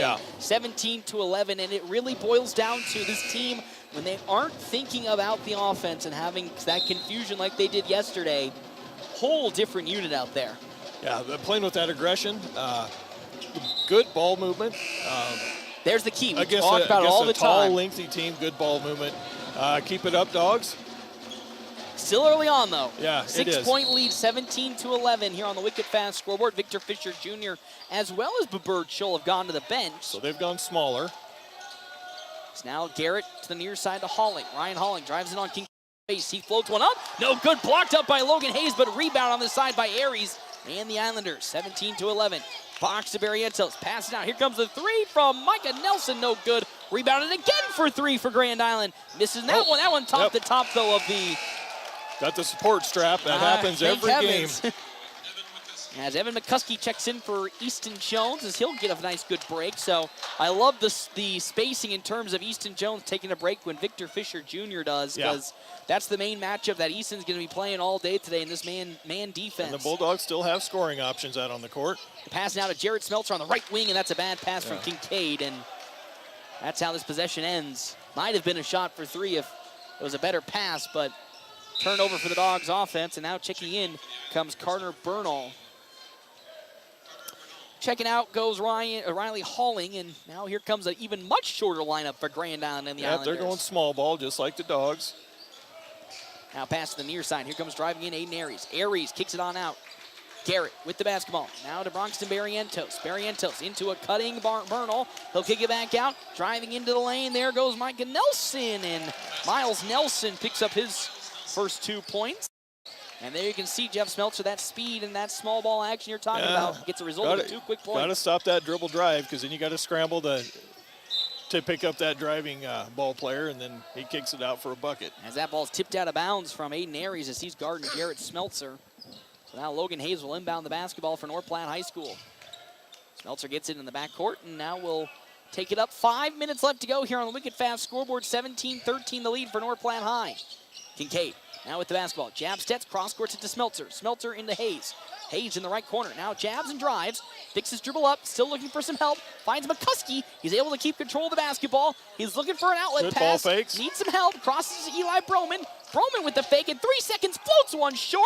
And tipped out of bounds. Last touch. Should be by Grand Island. Should be by Grand Island. Should be by Grand Island. Oh my gosh. It should have been last touched by Grand Island and the Islanders. But they'll call it against North Platte, and up here now comes the side of Carter Bernal. Bernal to the far side to Garrett. Garrett drives in on McCuskey, picks his dribble up. Now to Aries. Aries drives past the he'll float one up high, and they're going to call a blocked foul. Don't agree with that one against McCuskey. His feet were set, but I think he leaned into the driving. So what would have been a big miss against Aries, actually called that against Logan Hayes. Yeah. So even would have been a big miss from Aiden Aries. That foul is going to be called, and now he'll go to the free throw line to shoot 2 as Sam Euling looks to check in for North Platte. First free throw gone and not good from Aries. As out comes Logan Hayes, and Sam Ewing will check in. 17-13, 4:25 left to go here in this second quarter. North Platte leading 17-13. Next free throw. That one rimmed in and out, 0 for 2. Rebounded by Kincaid. And now up the court, here comes Jarrett Smeltzer as Easton Jones will check in for North Platte High. Kincaid holding onto the basketball. Gets across the half-court line and now will dribble to the far side. He drives on in. Jake Kincaid to Smeltzer. Smeltzer around the perimeter at the free throw. Back to Kincaid. Wide open for 3. Jake Kincaid short. Tipped out of bounds by McCuskey. And North Platte will go on the defense as Easton Jones will check in for Jake Kincaid. Looked to be good there from Kincaid. That was a good offensive set. Just a bit penetration, short. Kick it out. Wide open, too, as Ethan Kostler will check in for He didn't miss Grand by Island. much. But at least you can sit there with some positivity, you know, that he was so wide open that you can finally start to see the offensive sets working for North Platte High School tonight. And still 17-13. Bernal now drives around the perimeter. He fakes, passes it back to Garrett. Guarded by Easton Jones. Garrett with 2 jab steps, now at the free throw line. Picks his dribble up, in some trouble. Is able to pass it back to Kostler. Now to Barrientos. 10 on the shot clock. Barrientos drives on Eli Broman. He goes up, and it's in from Bronxton Barrientos. 17-15 now. A quick little 4-point swing in favor of Grand Island with 3:29 left to go. Euling with the basketball. Back to Jarrett Smeltzer. Smeltzer around the perimeter he goes. Picks his dribble up, hands it off to Easton Jones, and the offense will once again reset with Riley Halling checking in. Great backdoor cut from Euling, and then his layup is in. Great hesitation on the layup, and a great backdoor cut lead to a North Platte bucket. That was pretty play. Nice assist by Easton Jones, and like you said, way to hesitate by Euling to get his guy in the air. Wide open shot for Bernal from 3. No good. Fought for and rebounded by Sam Euling, and a foul called there. Miles Nelson picks up his first foul, and checking in comes Alonzo Torres, as well as Babur Chol and Riley Halling. So now we're going back to the tall lineup for Grand Island, with Chol checking in. And North Platte just got smaller. Torres checked in. And Alonzo Torres will check in for McCuskey. Wouldn't be shocked to see Victor Fisher Jr. at some point in the next minute think about coming in. Smeltzer on the far side of the court. Alex to drive and thinks about and will hand off to Easton Jones.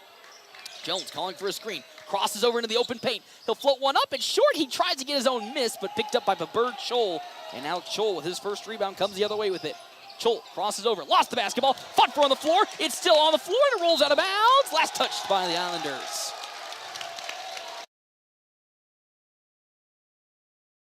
Got a little away from the fundamentals there on that. Bulldogs had the advantage. We're a little closer to the floor. That's a good point. I actually can't argue with that one as Jarrett Smeltzer crosses the half-court line, and now we'll reset the offense to the far side. Gets a screen. Passes back to Eli Broman. Wide open 3 for Broman. Oh, he is just short. Broman, who hit some big threes yesterday, so far today. Yep, so far today. Still looking for his first bucket from beyond the arc. 19-15, 2:20 left to go in this first half for the Bulldogs, as Bernal will take it up the court slowly, and now get a screen from Riley Halling. He'll hesitate into the lane. Smeltzer trying to get the steal, but Jarrett Smeltzer will be fouling the side of Carter Bernal, and he'll go to the free throw line with 2:11 left. So now Smeltzer will have a time for the back. Don't get beat to the dominant hand. As Bernal with a good hesitation to get just a little bit past Smeltzer, but misses the free throw. So far, Grand Island struggling from the free throw line in today's game when they've gotten the opportunity. 19-15, 2:11 left to go here in this second quarter. Bernal again will set and he'll let it fly. He misses his second, tipped out of bounds by Babur Chol. Oh! Sam Euling was the one that touched it, even though I think Babur Chol, I think so too, from behind was the one to fully touch it, but an inbounds for Grand Island. 19-15 on the wicked fast scoreboard as Chol in the corner. He'll look to drive and fire for 3. And that one's nothing but net from Babur Chol, and now it's only a 1-point lead for North Platte High School. 6 points for Chol. It's 19-18 to Smeltzer. Lost the basketball for a second, and now a foul will be called against Grand Island. I think Bernal. Yikes. Yeah. So a little crazy and hecticness from the young Jarrett Smeltzer. But the foul, goes to. Yeah, came up, tried to trap him up there, and there you go, under control. Now is able to cross the half-court line, and the offense can fully set up as Easton Jones almost got into foul with Babur Chol as he'll pick his dribble up and cross-courts it to nobody. Right in between both Smeltzer and Torres, and that's a turnover for North Platte. 19-18, 1:45 left to go. Victor Fisher Jr. still has not gotten up. No. Okay, get a stop here, Bulldogs. As Chol slowly up the court with it, guarded by Eli Broman. Gets a screen, heavy screen. Chol for three, short. Broman's going to get the rebound, and he'll slow things down and pass it around as we get things set up with Easton Jones. Up the court, Jones goes to the right side, and it's almost stolen by Chol. Jones with a nice hesitation. Again, lets two Islanders go right past him on a little bit of a fake. Another hesitation. He didn't even fully fake the shot. Just both of the Grand Island defenders went right past him as Kostler into the lane, spinning, lost the basketball, but picked up by Riley Halling. Halling going up and under, and there he goes. Riley Halling now picks up his first 2 points. It's 21-20. Wicked fast scoreboard, 1:03 left to go in the first half. Double team gonna go on Easton Jones. They try to get it down low.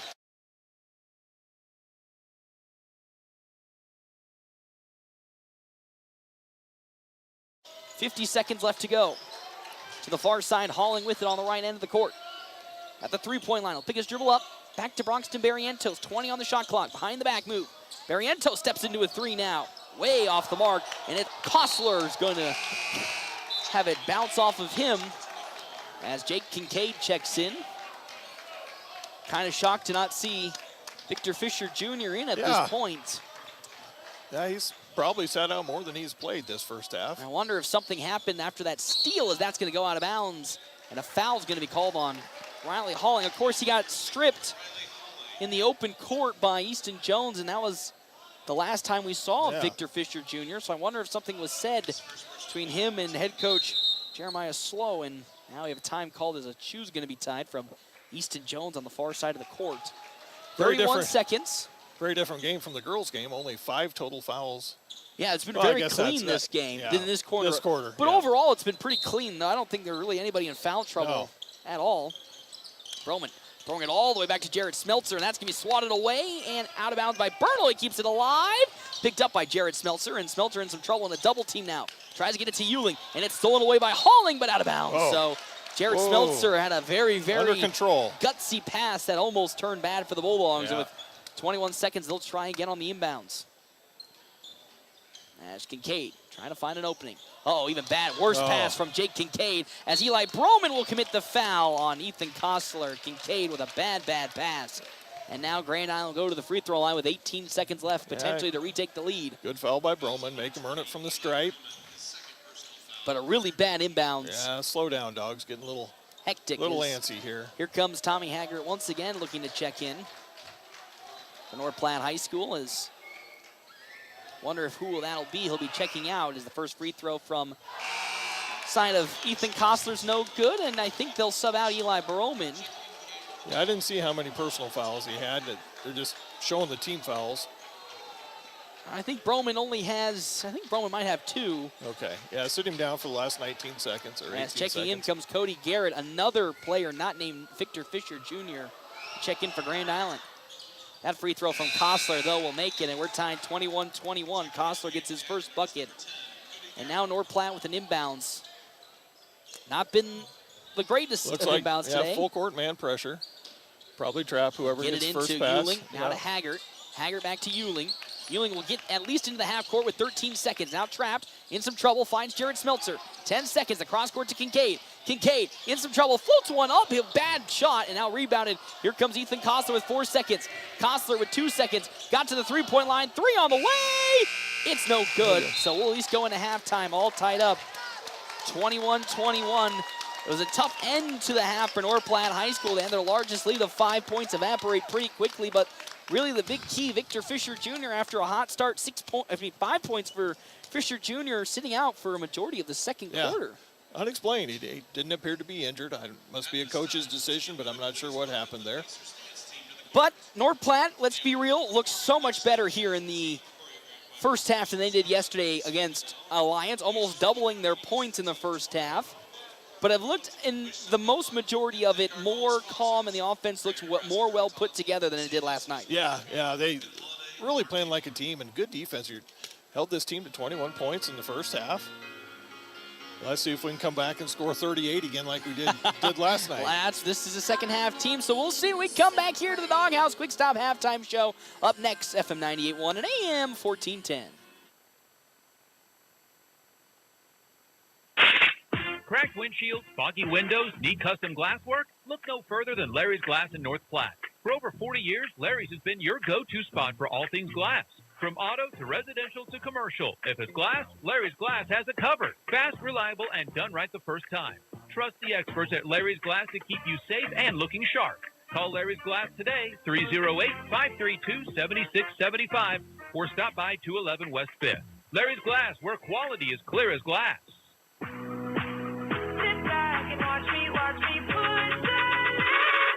Hi, this is Dr. Chris Kroll. At Kroll Clinic, we specialize in all areas of rehab, from daily aches and pains to sports injuries, motor vehicle accidents, or post-surgical care. We're the area's premier facility for concussion recovery. Visit us at KrollClinic.com, that's K-R-U-L-L Clinic.com, or come visit us at Westfield Shopping Center in North Platte. We are committed to getting you back in the game of life without those annoying facility fees. Get ready for the ultimate fun day out. Start at Pregame's Tap Room with a brand new menu you won't want to miss. Catch all of the action on game day with your favorite teams on our big screens. Pair the excitement with amazing drinks, and you've got the ultimate game day experience at Pregame's Tap Room. And when you're ready for more fun, head over to Wild Bill's Fun Center. Dive into our action-packed arcade, knock down pins in our bowling alley, and gear up for an epic laser tag battle. There's something for everyone at Wild Bill's, where the fun never stops. As we reflect on this wonderful season, we feel so grateful for the support and trust of our amazing customers. Being a family-owned business of Zeller Motors, it's truly a privilege to serve this community, and we are honored to be part of your journey, whether it's finding the perfect car or simply sharing a smile. From our family to yours, we wish you all a happy holiday season filled with love, laughter, and of course, a smooth ride into the new year. Stop in and say hi. Zeller Motor Company, 505 Rodeo Road, North Platte.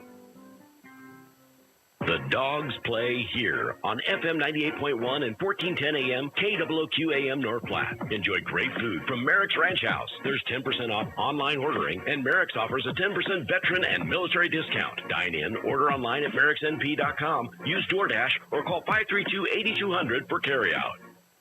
North Platte Post Sports. Welcome back here. Quick Stop Halftime Show. 27 locations, open 24 hours a day. Jeff Smeltzer, we're tied 21 apiece here in this first half. And as we talked about going into this break, a much better first half for this North Platte Bulldogs offense and even defense. Yeah, looked in sync. Great job on the boards. Definitely outsized, but Bulldogs holding their own on the boards. And I think, again, one of those man defense, switching to a full-time man has really helped, and then the box outs have been much better tonight. They're not getting absolutely dominated out there on the floor. Yep. And good closeouts.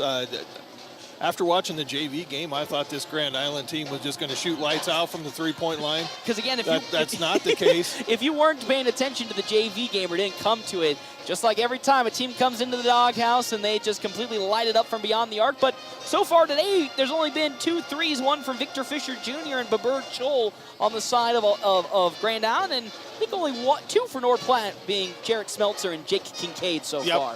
Yep. So. Yeah, the sophomore showing out for the Bulldogs, having a good game. How about Easton Jones? Yep. You want me to? I'll go right into stats. Here we go. Let's get into our game stats, brought to you in part by State Farm agent Bobby Campbell. We meet you where you're at and help you get to where you be here on our Quick Stop Halftime Show on the WB's Fun Center live stream. All right, Bobby, hope you're listening, because here come the stats. Easton Jones has 9 points. Next, we've got Jake Kincaid with 5. Jared Smeltzer on that 1 3-point shot has 3, and then 2 apiece for Evan McCuskey and Ewing. There you go, Sam Ewing.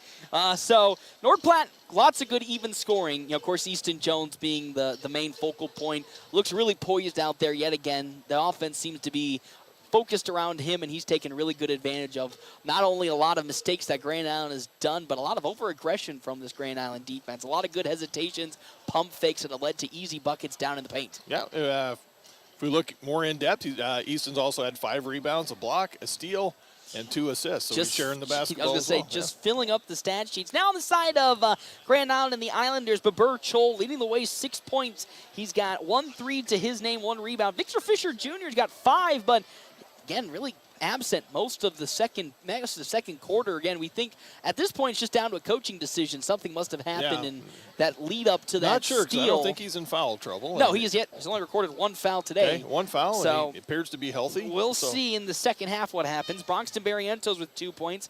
2 points for Miles Nelson, 2 for Riley Halling, and then 1 for Ethan Kostler. The guys that have fouls, Berber Chol with 1, Fisher with 1, Bernal with 1, Miles Nelson with 1, and then Ryan Halling with 1. So foul's not an issue for either Grand Island or North Platte today. No, much different from the girls' game that we saw a little earlier, where everybody was in foul trouble. I think maybe there might have been a grand total of maybe 10, and that's split over the 2 quarters. So which is pretty darn good after yesterday again, where even North Platte was in some foul troubles on the boys' side in yesterday's game. So keep it up, dogs, and some of these shots are going to fall. I know. Eli Broman's a good 3-point shooter. He's 0 for 2 today, but he was 4 for 7 yesterday, so he's not going to keep going 0 for. Yeah, so. Just like Jesse Mock, there's always going to be one moment where he's going to start to catch fire. Not as prolific as Jesse Mock, as there's Daniel Shea that just walked on by, and I think Jesse might be down there. And speaking of the devil, I think also Lance Gifford. There's Landon O'Brien. Yep. I think I also saw there's Caden Johnson, I think also down there on the floor. Yeah. So a lot of former Bulldogs down here. Daniel Shea's been here the past 2 days. Yep. Maybe Lance Gifford might be here. I'm not too sure, but a lot of familiar faces. But we'll step aside and take a break. We come back, keys to the second half with Jeff Smeltzer right here, FM 98.1 and AM 1410 with live streaming on the WV's Fun Center live stream, NorthPlattePost.com. Thanks for listening to the Quick Stop Halftime Show. Second half action is next on FM 98.1. Attention barbecue lovers. Smoking Double D's at Butch's in Hershey is locally owned and operated. They smoke all their own meats low and slow to bring you award-winning barbecue. Join them Tuesday through Thursday from 11 a.m. to 10 p.m., Friday and Saturdays till 11 p.m., and Sundays from 8 a.m. to 10 p.m., with breakfast served on Sunday from 8 to 11. And don't miss their chicken fried steak every Friday night and prime rib on Saturdays. Smoking Double D's, making greatness happen night in Hershey. Puro Clean of North Platte delivers fast water, mold, and fire damage restoration services to the North Platte area. Puro Clean knows how challenging those times can be to you and to your family. Their Nebraska-based experts have a winning, reliable combination of training and equipment partnerships. Local, fast service in the North Platte area. Their average on-site time is 60 minutes, and they'll coordinate with your local insurance provider. Give Puro Clean a call now at 1-800-775-7876 and schedule a visit from a member of the team at Puro Clean in North Platte. North Platte Post Sports. Welcome back here to the Dog House, FM 98.1, AM 1410. Timeout's brought to you apart by Kevin McGann and the Fortify Group. Quick Stop Halftime Show. Jeff Smeltzer, I think it's time to get into our keys to the second half, sponsored by Al's Lock and Safe, securing North Platte and surrounding areas for over 50 years. First half, much different from the Alliance game. Ball has been moving around really, really well. The defense looks locked in. What do the Dogs need to do in this second half to be able to come away with their first victory of the season against, again, a very, very good Grand Island squad? Keep up the defensive intensity. Continue to block out. Rebounding has been pretty strong. Avoid freaking out. That perceived pressure, we talked about the girls' game, you're speeding it up for no reason. Just take your time. You're good. Don't create unnecessary turnovers. Well, if everything's going well, I'm just watching these warm-ups to the second half, and yet again, Grand Island's hitting all their threes. So let's just hope that that's just not an omen for things to come. And again, we talk about certain players. Eli Broman, who is yet to emerge into the scoring column today. He's 0 for 2 from the three-point line. At some point, we'll see his name pop up. You know, he's too good of an athlete to not show up. And then Jake Kincaid hitting his first three today, which I think is huge, because yesterday I felt like he had a couple opportunities to maybe pull the trigger on that three, but just didn't seem to do so. He's not as hesitant today, and I think Mom Bridget had a talk with him last night. She told me, she said, shoot the ball, kid.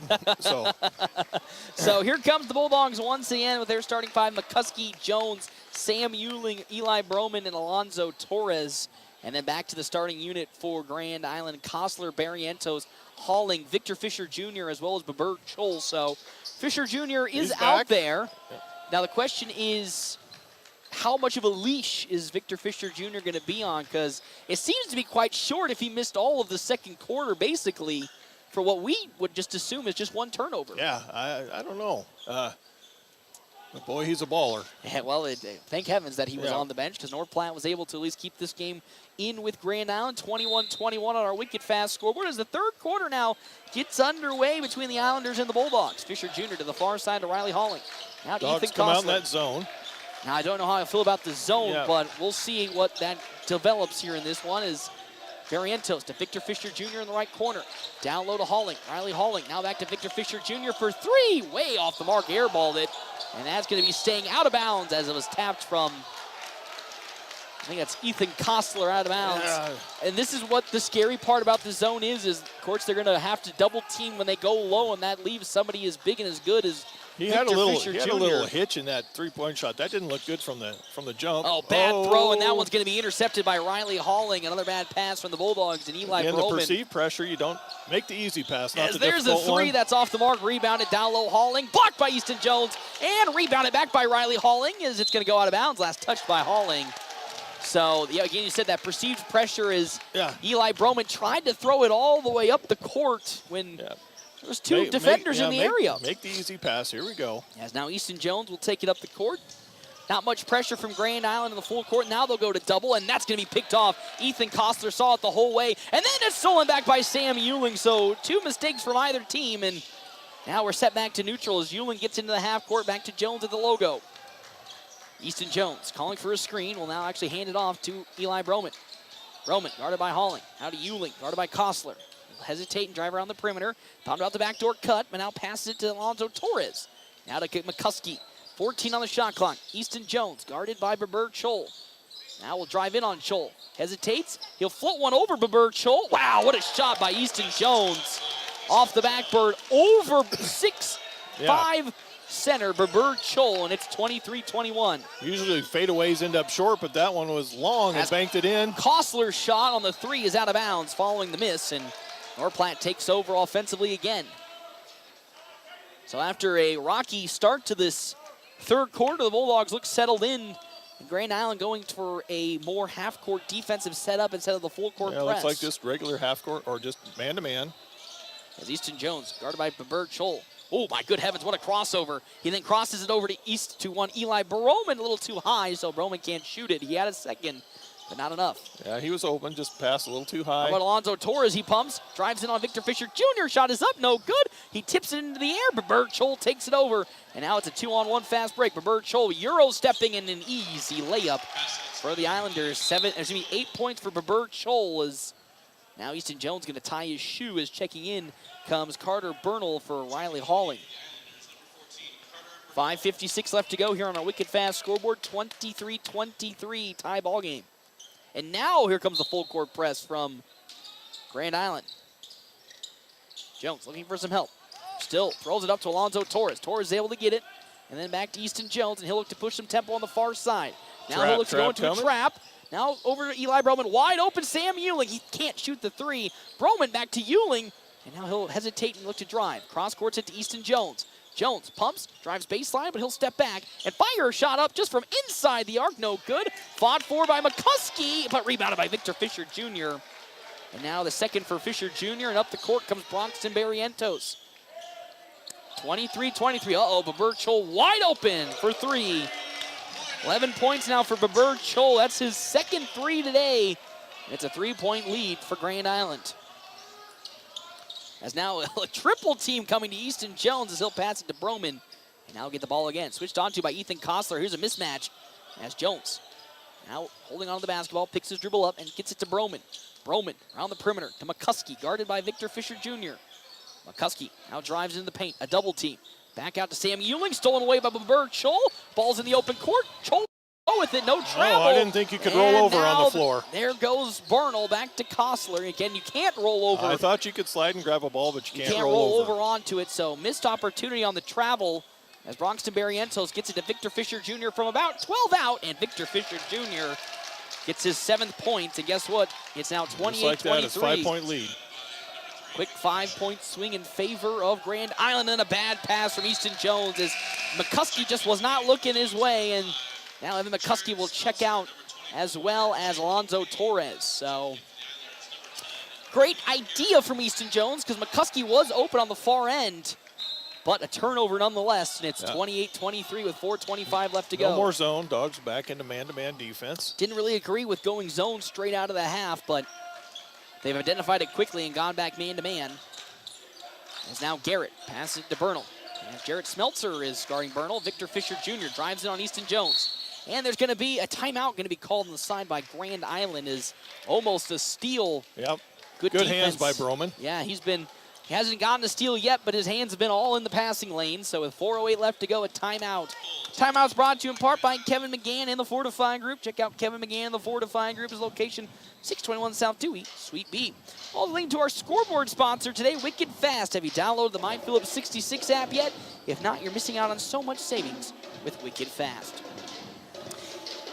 Tough start to this third quarter. It's not that there's a lack of shots not going in, just a couple of bad mistakes and some wide open shots that Grand Island has taken advantage of. Yeah, the turnovers.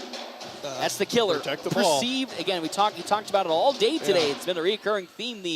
The pressure that's just not there is really costing North Platte in many situations in both the girls and the boys games so far, and boils down to, franticness. Too frantic is North Platte in certain situations when it really doesn't need to be. Grand Island is not applying the press as heavily as they have in this second half. Sometimes the press is designed for steals, and sometimes it's designed to speed you up. And they're just speeding you up and making turnovers. So now here comes an inbound from Ethan Kostler underneath the basket for Grand Island. 4:08 left to go here on our Wicked Fast scoreboard. Bulldogs trailing 28-23. Again, a 5-point swing in favor of Grand Island to start this third quarter. Kostler with the inbounds. Now throws it to Victor Fisher Jr. Guarded by Easton Jones. Ball's on the floor, and that's going to be picked up by Jarrett Smeltzer. And now here comes that full court press. They get it to Jones. Jones now up the court. Just at the take your logo, time. we'll hand it back to Jarrett Smeltzer, and here comes the offense for North Platte to set up. Smeltzer thought about driving in on Bernal. Will spin around and look for some help. Gets it to Easton Jones. The handoff to Eli Broman. Broman steps back. He pumps and now needs some help as he picked his dribble up. Broman back to Jones. 12 on the shot clock for the Bulldogs here as Barrientos now will be guarding as they get it to Jake Kincaid with 5 seconds. Kincaid picks his dribble up, needs some help. He'll go, and that's going to be stripped from behind. And a foul. I thought there was a lot of arm on that. So Victor Fisher Jr. fouled Jake Kincaid. So second. Kind of bailed him out there. That was going to be a difficult shot, what he was going into, kind of a leaner. Through a double team, and luckily Victor Fisher Jr. got all arm, and with that, Jake Kincaid will now go to the free throw line for the first time tonight. Short on that one, and it's 0 for 1 today as checking in now comes Ryan Halling. I wonder if he will, and here comes Victor Fisher Jr. Not happy as he'll make his way out. So now the question's going to become how long will he and Babur Chol both be out? As they're having a conversation, Coach Slow and Fisher Jr. as Kincaid will make his second. Now it's only a 4-point lead as Logan Hayes looks to check in for North Platte. Kostler at the logo, passes it to Bernal. Bernal now gets a screen as Jarrett Smeltzer. Good defense now gets switched on to Ryan Halling. Baseline. Good. Kick back out. Switch back. Good defense for North Platte High School as Barnett. That outreach hand from Jake Kincaid drawing the foul. Good defense, chesting him, and then he got a hand in there. And now here comes Logan Hayes checking in for Easton Jones. First team foul from North Platte in this quarter. One apiece. Only a 4-point lead for Grand Island. Barnett now gets it down low to Halling.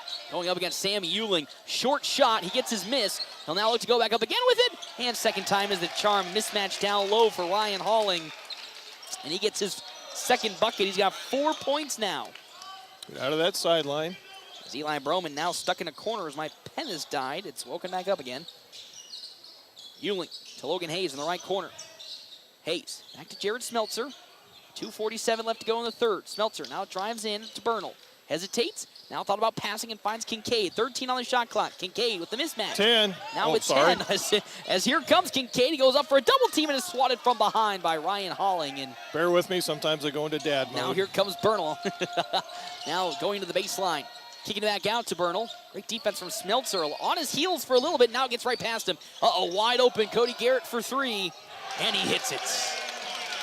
First year for Cody Garrett, And now it's 33-24, a 9-point lead for Grand Island and the Islanders. Ewing picks his dribble up to Eli Broman.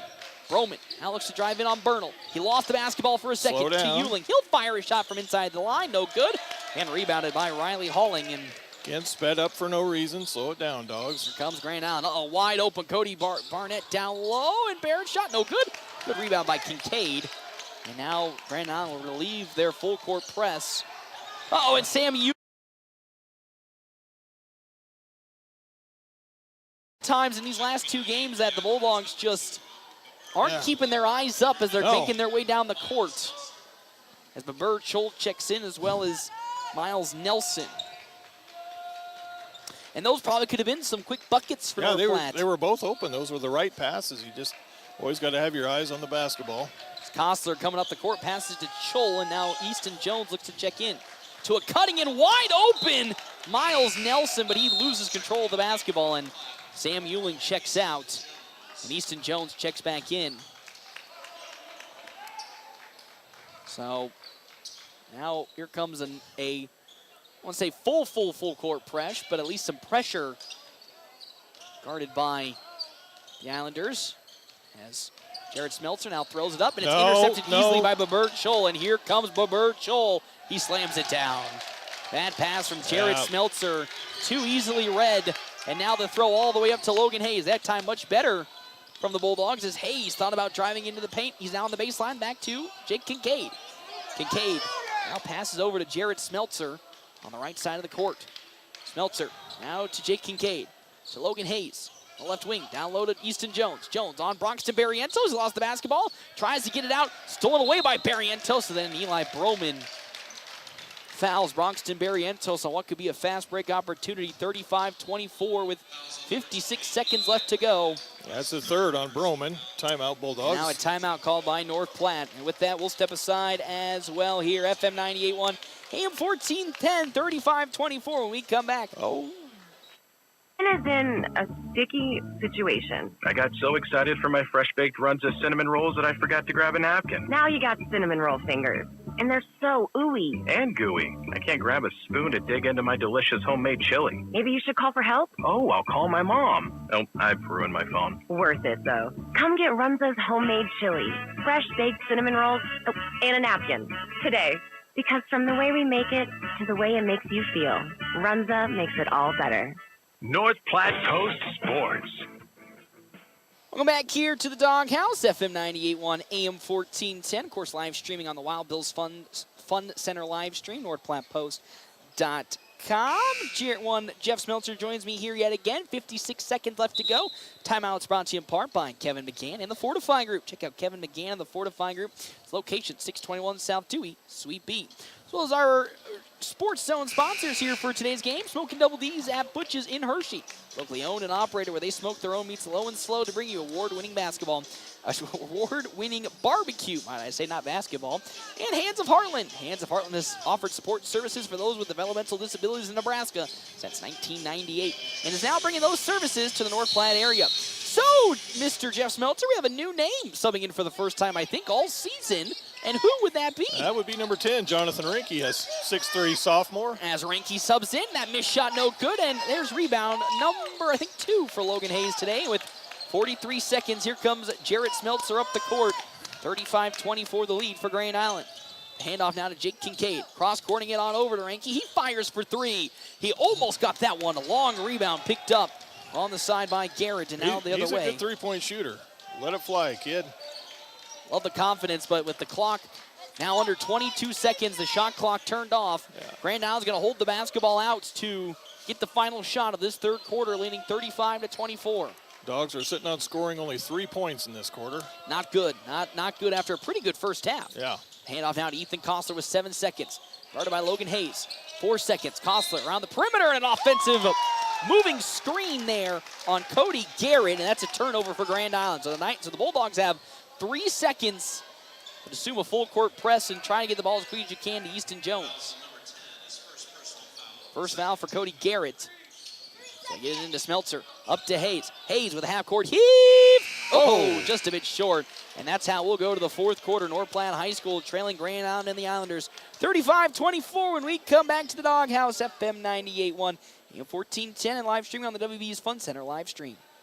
Greatness doesn't happen overnight. It takes time, focus, and dedication. At Shelter Insurance, we understand that because we put in the hard work and dedication for decades. And that commitment is paid off with award-winning customer service for your auto, home, and life insurance. See me, Shelter Agent Brent Rogo, at 405 East C Street and find out why so many of our clients would recommend Shelter. Got a crack? Get it fixed fast at Larry's Glass. From windshields to windows, Larry's Glass in North Platte has been your trusted glass repair and replacement experts for over 40 years. Whether it's your car, home, or business, Larry's Glass gets it done right the first time. They've also got a job for you if you've got the talent. Don't let a little crack become a big problem. Call Larry's Glass at 532-7675 or stop in at 211 East 5th. Fast, friendly, and reliable service you can count on. North Platte Post Sports. Welcome back here to the Doghouse, FM 98.1, AM 1410. It's 35-24 on our Wicked Fast scoreboard. Of course, on our WB's Fun Center live stream, NorthPlattePost.com. Timeouts brought to you in part Kevin McCann and the Fortifying Group, as here comes North Platte the other way with Jared Smeltzer taking over 35-24. Victor Fisher Jr. has checked in. Jones drives into the paint. He'll float one up, and Easton Jones right out of the gate gets 2 points, and it's now 35-26.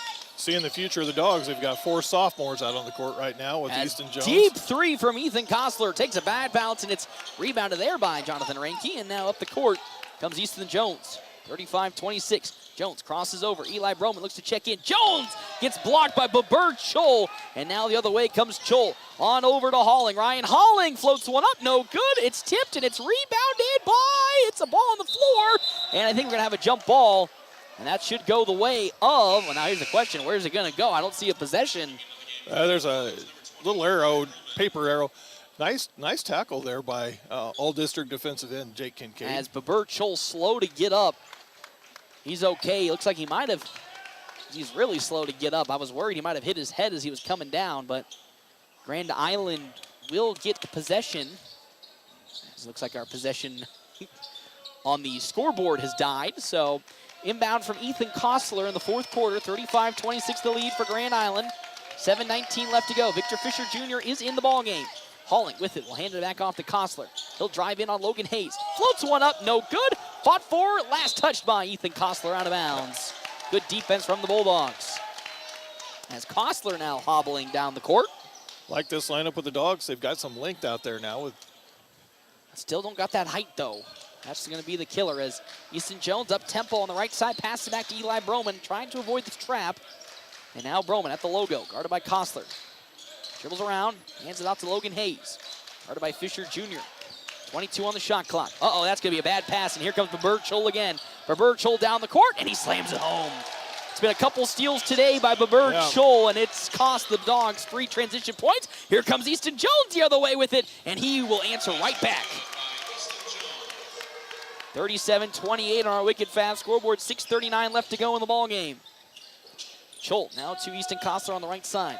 Kostler trying to direct some traffic. Now to Riley Halling. Halling back to Victor Fisher Jr. and now Babur Chol. He'll fire for 3. It's going to be short.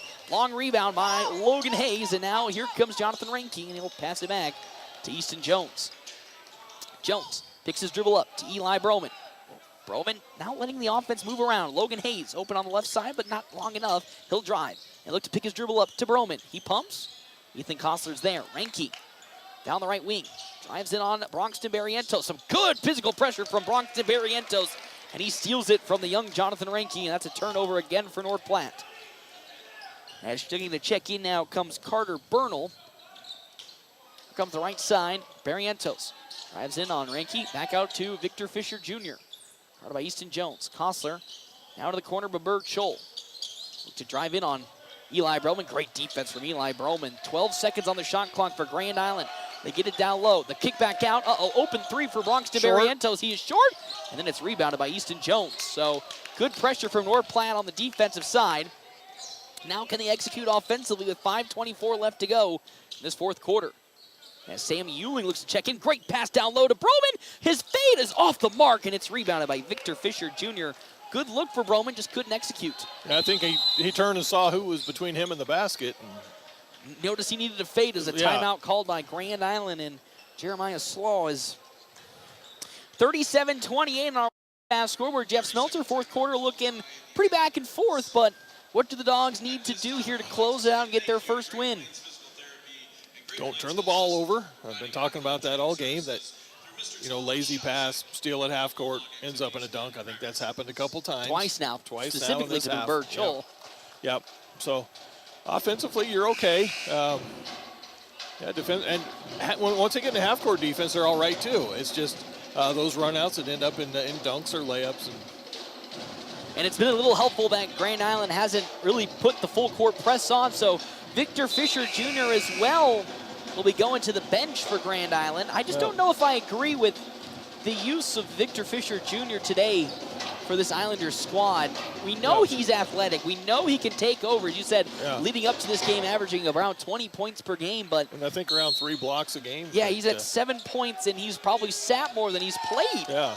With 5:10 left to go. Dogs go back to that 2-3 zone. I don't know. And the zone defense comes in for North Platte High School to the far side to Bronxton Barrientos. Now Bernal, back to Barrientos. Barrientos to Bernal. Now to the corner, Ethan Kostler. Now we'll pick his dribble up, cross-courted on over to Bronxton Barrientos. 10 on the shot clock for Grand Island. 8 seconds, Bernal Get out. to Bronxton. He's a shooter. Down low to Chol, Babert Chol. Back to, wide open shot from Bernal, and he makes a pay. They're all good shooters. That's a tough part about going to that zone.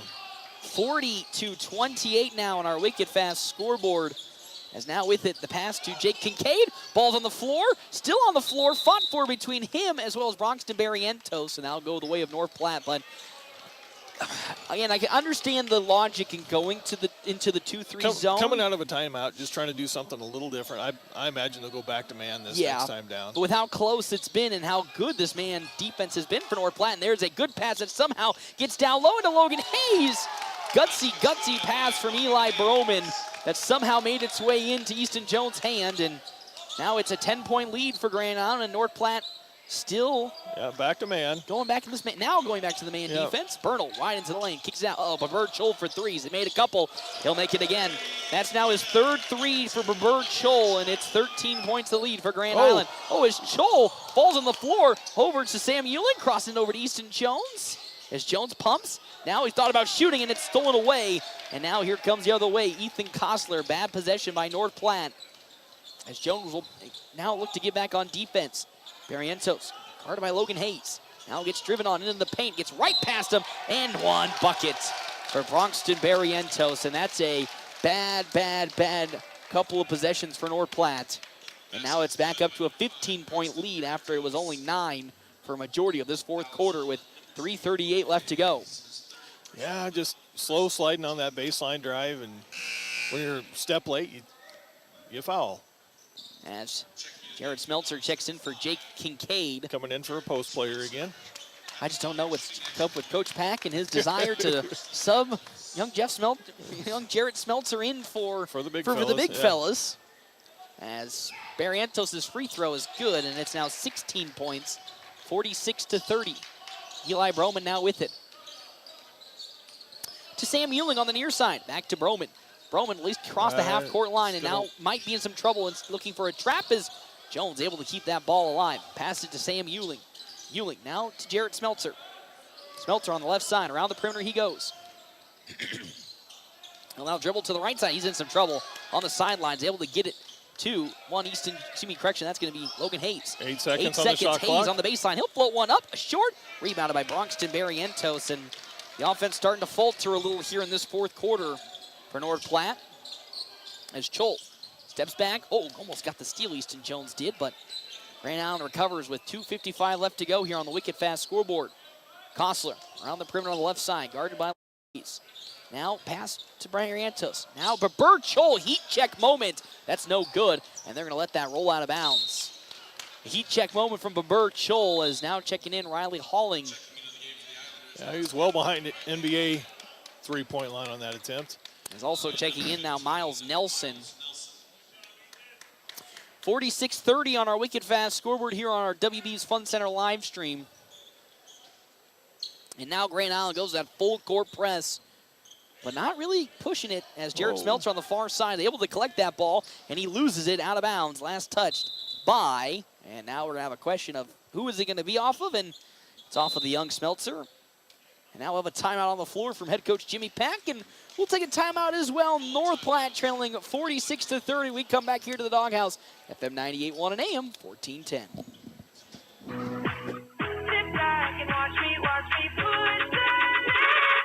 Hi, this is Dr. Chris Kroll. At Kroll Clinic, we specialize in all areas of rehab, from daily aches and pains to sports injuries, motor vehicle accidents, or post-surgical care. We're the area's premier facility for concussion recovery. Visit us at KrullClinic.com, that's K-R-U-L-L Clinic.com, or come visit us at Westfield Shopping Center in North Platte. We are committed to getting you back in the game of life without those annoying facility fees.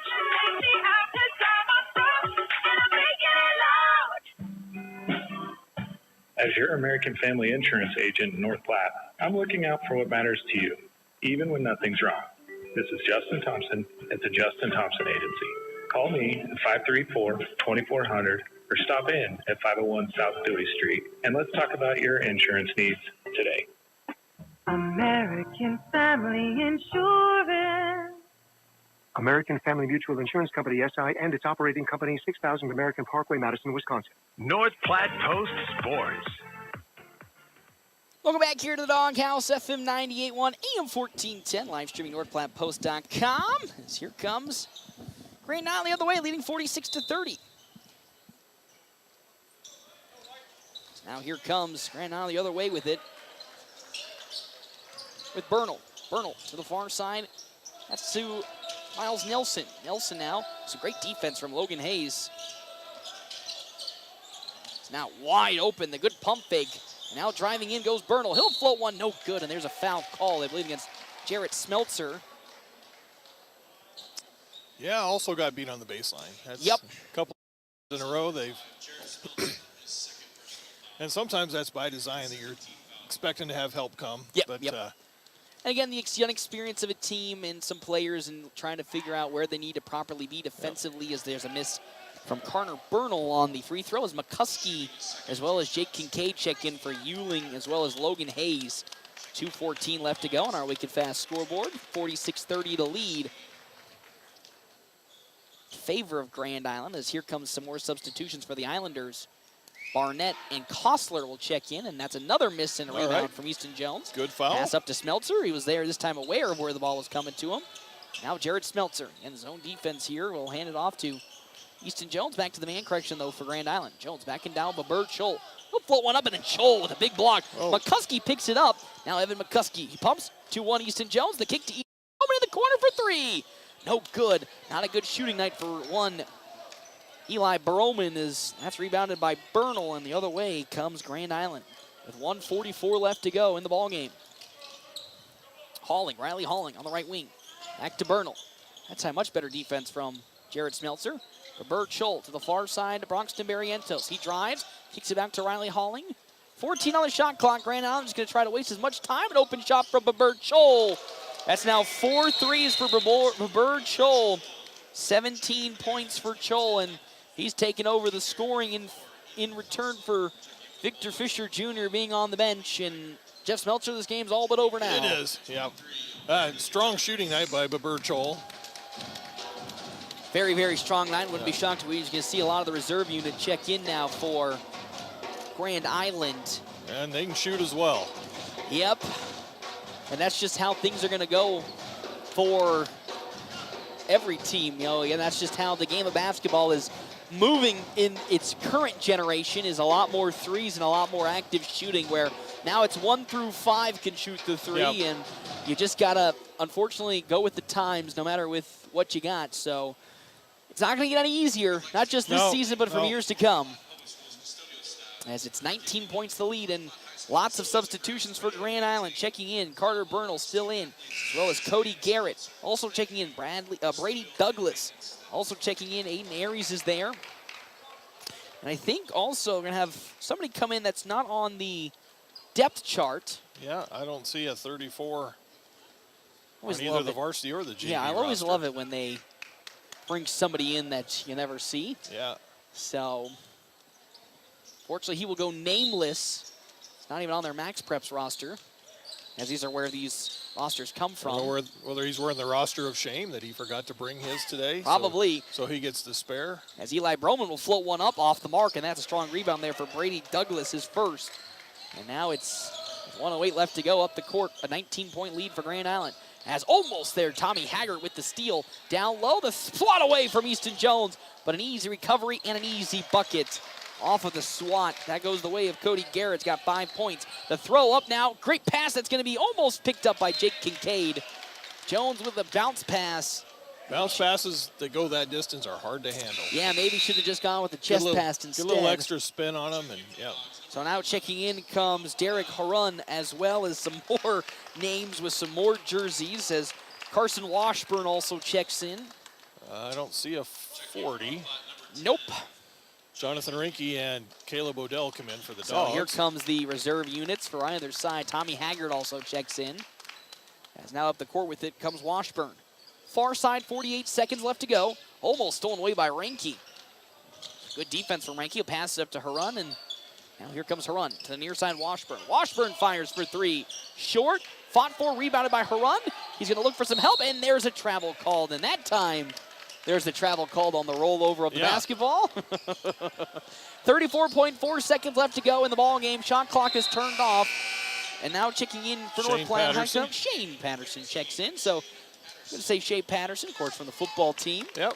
Should be the incumbent. I say he might be the heir apparent. I was going to say to Caden Johnson on the starting football quarterback side, as Patterson now will pass to the far side. They're going to have a timeout called for the Bulldogs. And we'll Reed see O'Brien takes off his shooting shirt. Brother to Landon O'Brien, Yes, he is. That's right. Obie's little brother. As Landon O'Brien was right over there, but now is dispersed. So get some more of the youth. Yep. Checking back in, 51-30 on the wicked fast scoreboard. Bulldogs 0-4 now to start the season, Jeff Smeltzer. So tough start, and when things kind of go like this, a lot of air can be taken out of the season early on and really out of the team. So how do you think Jimmy Pack and his coaching staff are going to look to do to at least keep the energy and the positivity up? Because it's been 4 games, all 4 with different variations of what this team can be. Yeah. And again, this one, for 3 quarters, they were right there. Yep. And then Bert Scholl hit some big threes, and that's how it spiraled out of control as Haggart will inbound the ball, or look to inbound the ball to somebody. Still looking all the way back to Odell, and now here comes up the court, guarded by Washburn. Odell with it. Now to the near side, Ranke almost got stolen away by Harun. Ranke, no good on the layup. Fought for, rebounded by O'Brien. The kick out. How about a 3 this? And the bucket. As there goes Jonathan Ranke getting his first 3 of the varsity season and almost stolen away.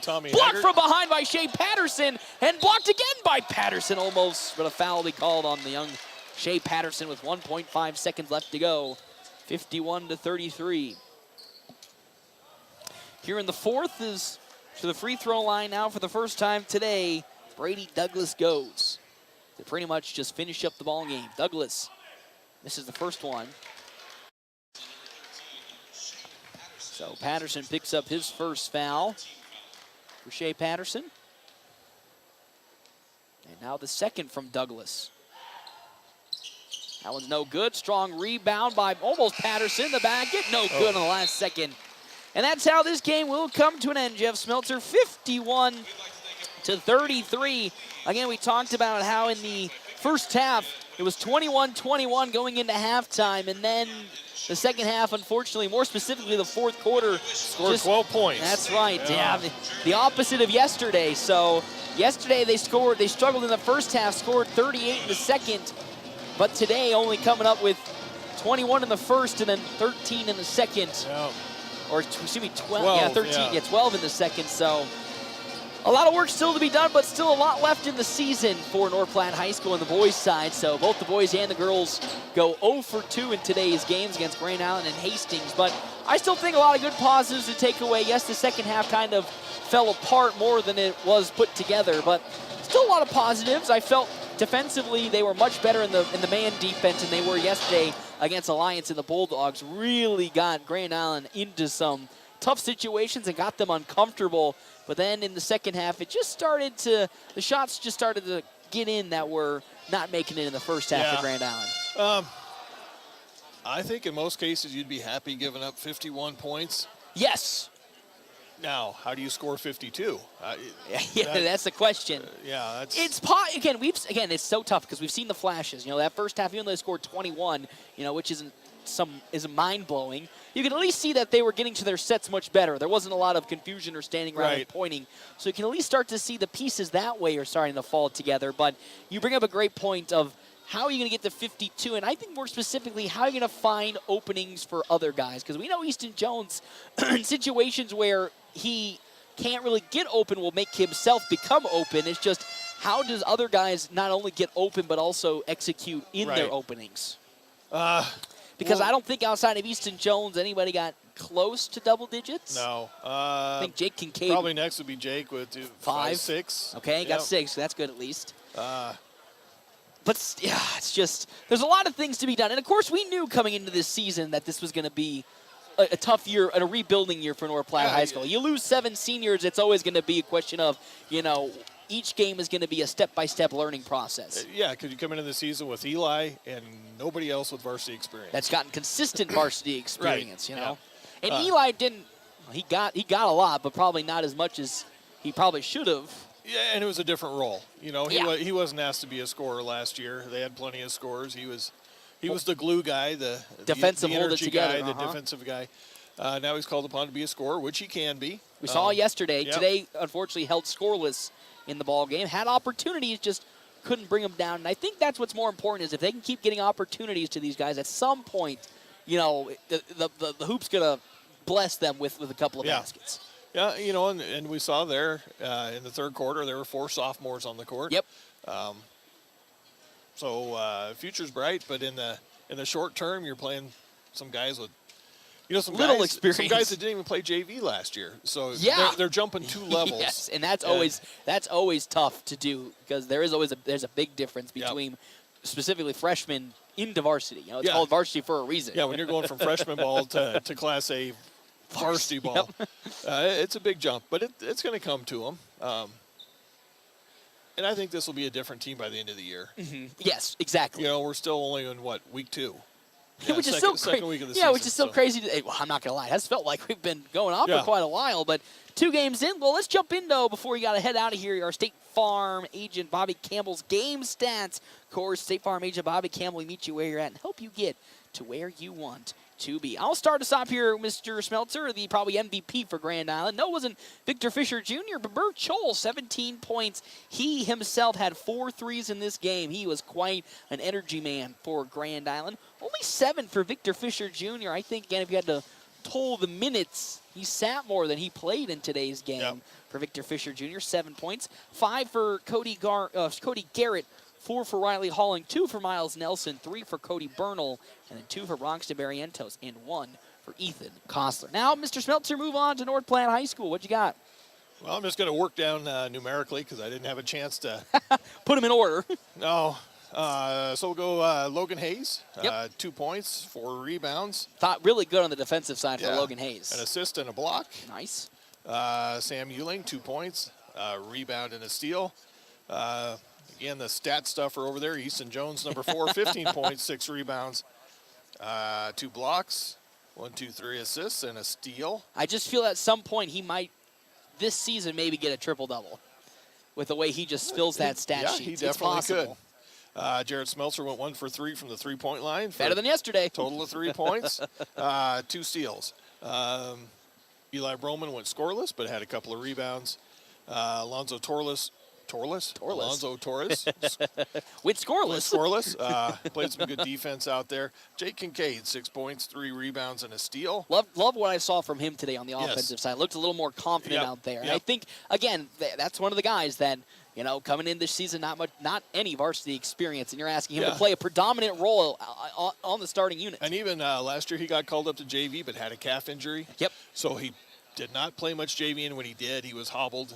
He just wasn't the same self. So, good outing tonight for Jake. Even Evan McCuskey, 2 points, 2 offensive boards. Those are good huge. Boards. Yep. And then over to Jonathan Rinke, hit a 3-pointer and had a rebound. Good to see again him get some action, especially in these blowout games. You know, the younger guys seeing even more action. Yeah. So everybody suited up for the Dogs got in tonight, except for Carter Dishman. Still don't know where Mr. Dishman is. I'd assume it's a prior obligation instead of an injury concern. Yeah. Hope it's not an illness. It's been going around. Yep. Coworker Cannon Rath came down with the illness today. So he didn't make it to the after the he was trash talking me last night. Yeah. Which is the funniest that's what you part. get, Cannon.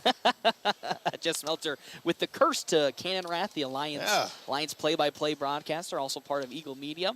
So the Bulldogs fall 51-33 on the boys' side. They're now 0-4. Girls fell 45-38. They're now on a 1-game losing streak, getting their 3-game winning streak. So won't see me next week as I'll be on Christmas vacation. So Bulldogs will, though, be playing, again, Norfolk for the second time, as well as Columbus. Yep. 2 teams that the Dogs have always played tough against in both games. Of course, North Platte on the girls' side got the victory earlier in the year. The boys falling in that game. So it could be a potential shot at revenge. And then Columbus has always been a weird, streaky team where sometimes they look unbeatable and look really good, and then other times they don't look really good at all. Is Derek filling in for you next week? I think so. Okay. I think so. I'll have to check to make sure what our schedule is for next week, but I'd assume he might potentially be. Okay. If not, because I'm trying to think when the Husker game might be for volleyball, because Cannon might not have a game because for other purposes. But we'll see. As here comes head coach Jimmy Peck. Here comes Coach Mr. Peck. Smeltzer, thank you for seeing you. I'll see you in the new year. See you after Christmas. Yeah, no kidding. Merry Christmas. You as well. As here comes head coach Jimmy Peck joining us here today. Coach, thank you as always for coming up and having a conversation with us as you get comfortable. It felt like the opposite of yesterday in the sense of the second half we had a little trouble with the scoring front, and the first half looked a little much better. But I think overall offensively the set plays and the half-court offense looked much cleaner and much better than it did yesterday against Alliance. I agree, and I told them they messed up because they showed me how they can play. And you hate to say that. You hate to say if we'd have played the way or came out the way we did last night, it goes different because they don't let you try over again. Yep. But, yeah, I liked our offensive looks. I liked the way we were running our sets. Our baseline out-of-bounds plays were looking good. Second half, we got a little cold. They got a little hot, and that's the way the game goes sometimes. But, I never felt like for a second that our effort wasn't there. Maybe a little frustration here and there, and that's to be expected when you're dealing with teenagers. But, like I tell them, the sooner we can get those kind of excuses out of there, the better we're going to be. Yep, and again, I think you hit the nail right on the head. It just felt like a different energy. Yesterday was a great learning experience for the young team because it was a bad loss to Alliance yesterday. And you can really see the fire that was lit under this team. And while maybe it didn't come across in the points department, overall the effort, the energy was just so emphatic that from 1 to 10, whoever got out on the court was playing to their best potential. Absolutely, and these guys, they have no quit in them. And last night wasn't an issue of quitting. Like they say, some nights you don't have it. Yep. But our shirt on the back of it says no excuses. You only get so many of these opportunities, and you got to capitalize on every single one of them. And I can't answer the question why they come out flat. I told them I'll take responsibility for that. I need to have a better Newt Rockne speech before the game or quote some Teddy Roosevelt since I'm a history teacher. But one way or the other, we're going to figure this thing out. And we're still early in the year. I told them there's a lot of puzzle pieces that we got to figure out how they fit together. And we found a few, but we're missing a few. And that's why it's a long season. That's why we practice. Yep, and that's why you play the game of basketball, because it is a learning process. As you said, I think at one point 4 sophomores were out on the court for the Bulldogs. So a lot of fresh faces, a lot of people that are trying to work their way into the varsity system, and they all looks pretty good. I think one spot that you'll probably circle to improve upon for next week, the transition offense, a lot of sometimes careless passes that, not in the sense that the passes were actually bad looks, it's just the people down the court weren't keeping their eyes up as they were making their way down. Right, and we addressed that after the game. we just can't have those kind of mistakes. We're just not in a position where we had them on the ropes a little bit, and I told them they came out and cranked it up to a 10, and we kept playing at an 8, and we were both at an 8 in the first half, but they came out, they went to a 10, and we left it at an 8.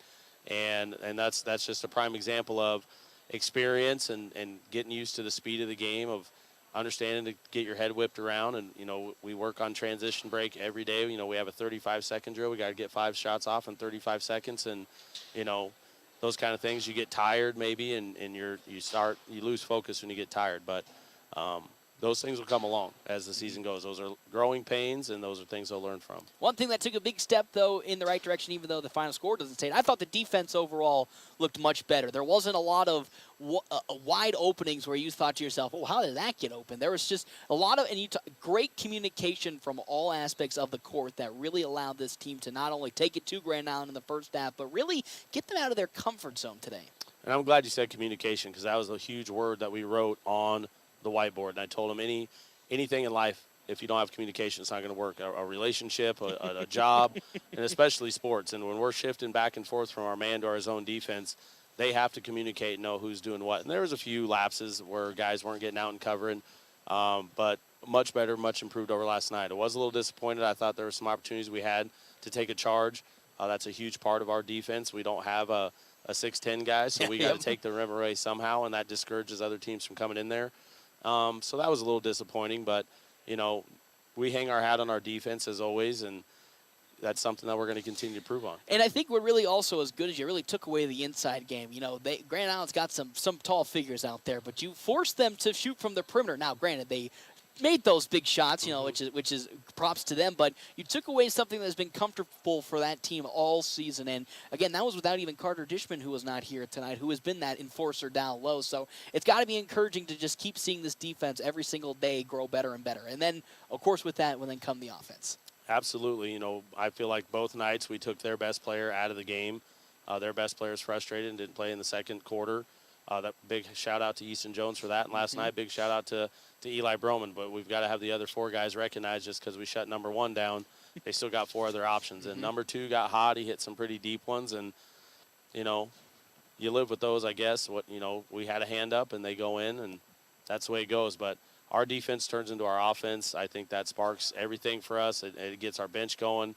The crowd might not know what they're watching. I know they want to see threes and dunks, and spoiler alert, we don't have anybody that can dunk, so just come for the threes, I guess. But our defense is definitely what gets us going. And like you said, it's going to keep clicking. We have days that that's about all we do. So it's going to come around. Love to see it. Of course, 2 games next week, Columbus and Norfolk. We've already seen Norfolk this season, so a quick little turnaround in a quick succession. So really take me through what you're going to focus on this week into those 2 games next week. Like I told our assistant coaches, we sit there and we have coaches meetings, and, we're throwing out a whole lot of different ideas. And I said, guys, we can't fix it all tomorrow. So we're breaking things down into 3s. Let's focus on 3 big things that we notice that we need to worry about. Let's fix those. And then when we got that problem solved, we'll move on to the next one. I thought the guys did a better job today of catching and getting on the rim and not looking quite so nervous and seeing the whole floor of what they got instead of just staring at one thing. I thought our sets looked better, like you said. Next week, it was a tight, chippy game against Norfolk. There was definitely some chatting going on as we came off the court. So I know our guys are fired up and ready for them to come back in. And we got 2 big ones. Take them one at a time. Certainly going to keep focusing on that defensive end of the ball. I thought our rebounding improved dramatically. Yes. Before we're going up with one hand, we're tapping at stuff. I told him you got to want the ball. Last year Jesse Mock did a great job of investing and going and getting rebounds. Sometimes I feared for his life as he would fly his way into that paint to get that ball. But that's how you got to be. And I thought today I saw Jake Kincaid. He went up and he got some huge rebounds that last night even he wasn't getting. So if we can continue to make that kind of improvement, rebounding, finishing inside, taking care of the ball, I think we're going to be a different team here come after Christmas break. Love to hear that, Coach. Excited to see those 2 games and then see you after the Christmas break. So even though you're 0-4, just excited to see how this team keeps growing. I'm excited day by day. Head coach Jimmy Pack joins us once again. Quick stop post-game show. Thank you so much once again for stopping on by. Here is Bulldogs again fall 0-4. They fell today to Grand Island and the Islanders 51-49. 232. That'll do it for me here tonight. I will not be seeing you guys next week as I'll be going on Christmas vacation. Derek Beck should hopefully be taking over for me in the 2 games against Columbus and Norfolk potentially. So we'll see what they have to offer for both the boys and the girls. I'll see you into the new year here on our WB's Fun Center live stream as well as FM 98.1 and AM 1410. Looking for a blast of fun? Head to Wild Bill's Fun Center. Get lost in our thrilling arcade, hit a strike in their state-of-the-art bowling alley, and dive into the ultimate laser tag showdown. It's the perfect spot for fun, whether you're 5 or 95. It's fun for the whole family. It's also the perfect place to have a birthday party with their party rooms. Wild Bill's Fun Center, 1100 South Jeffers in North Platte, where the fun never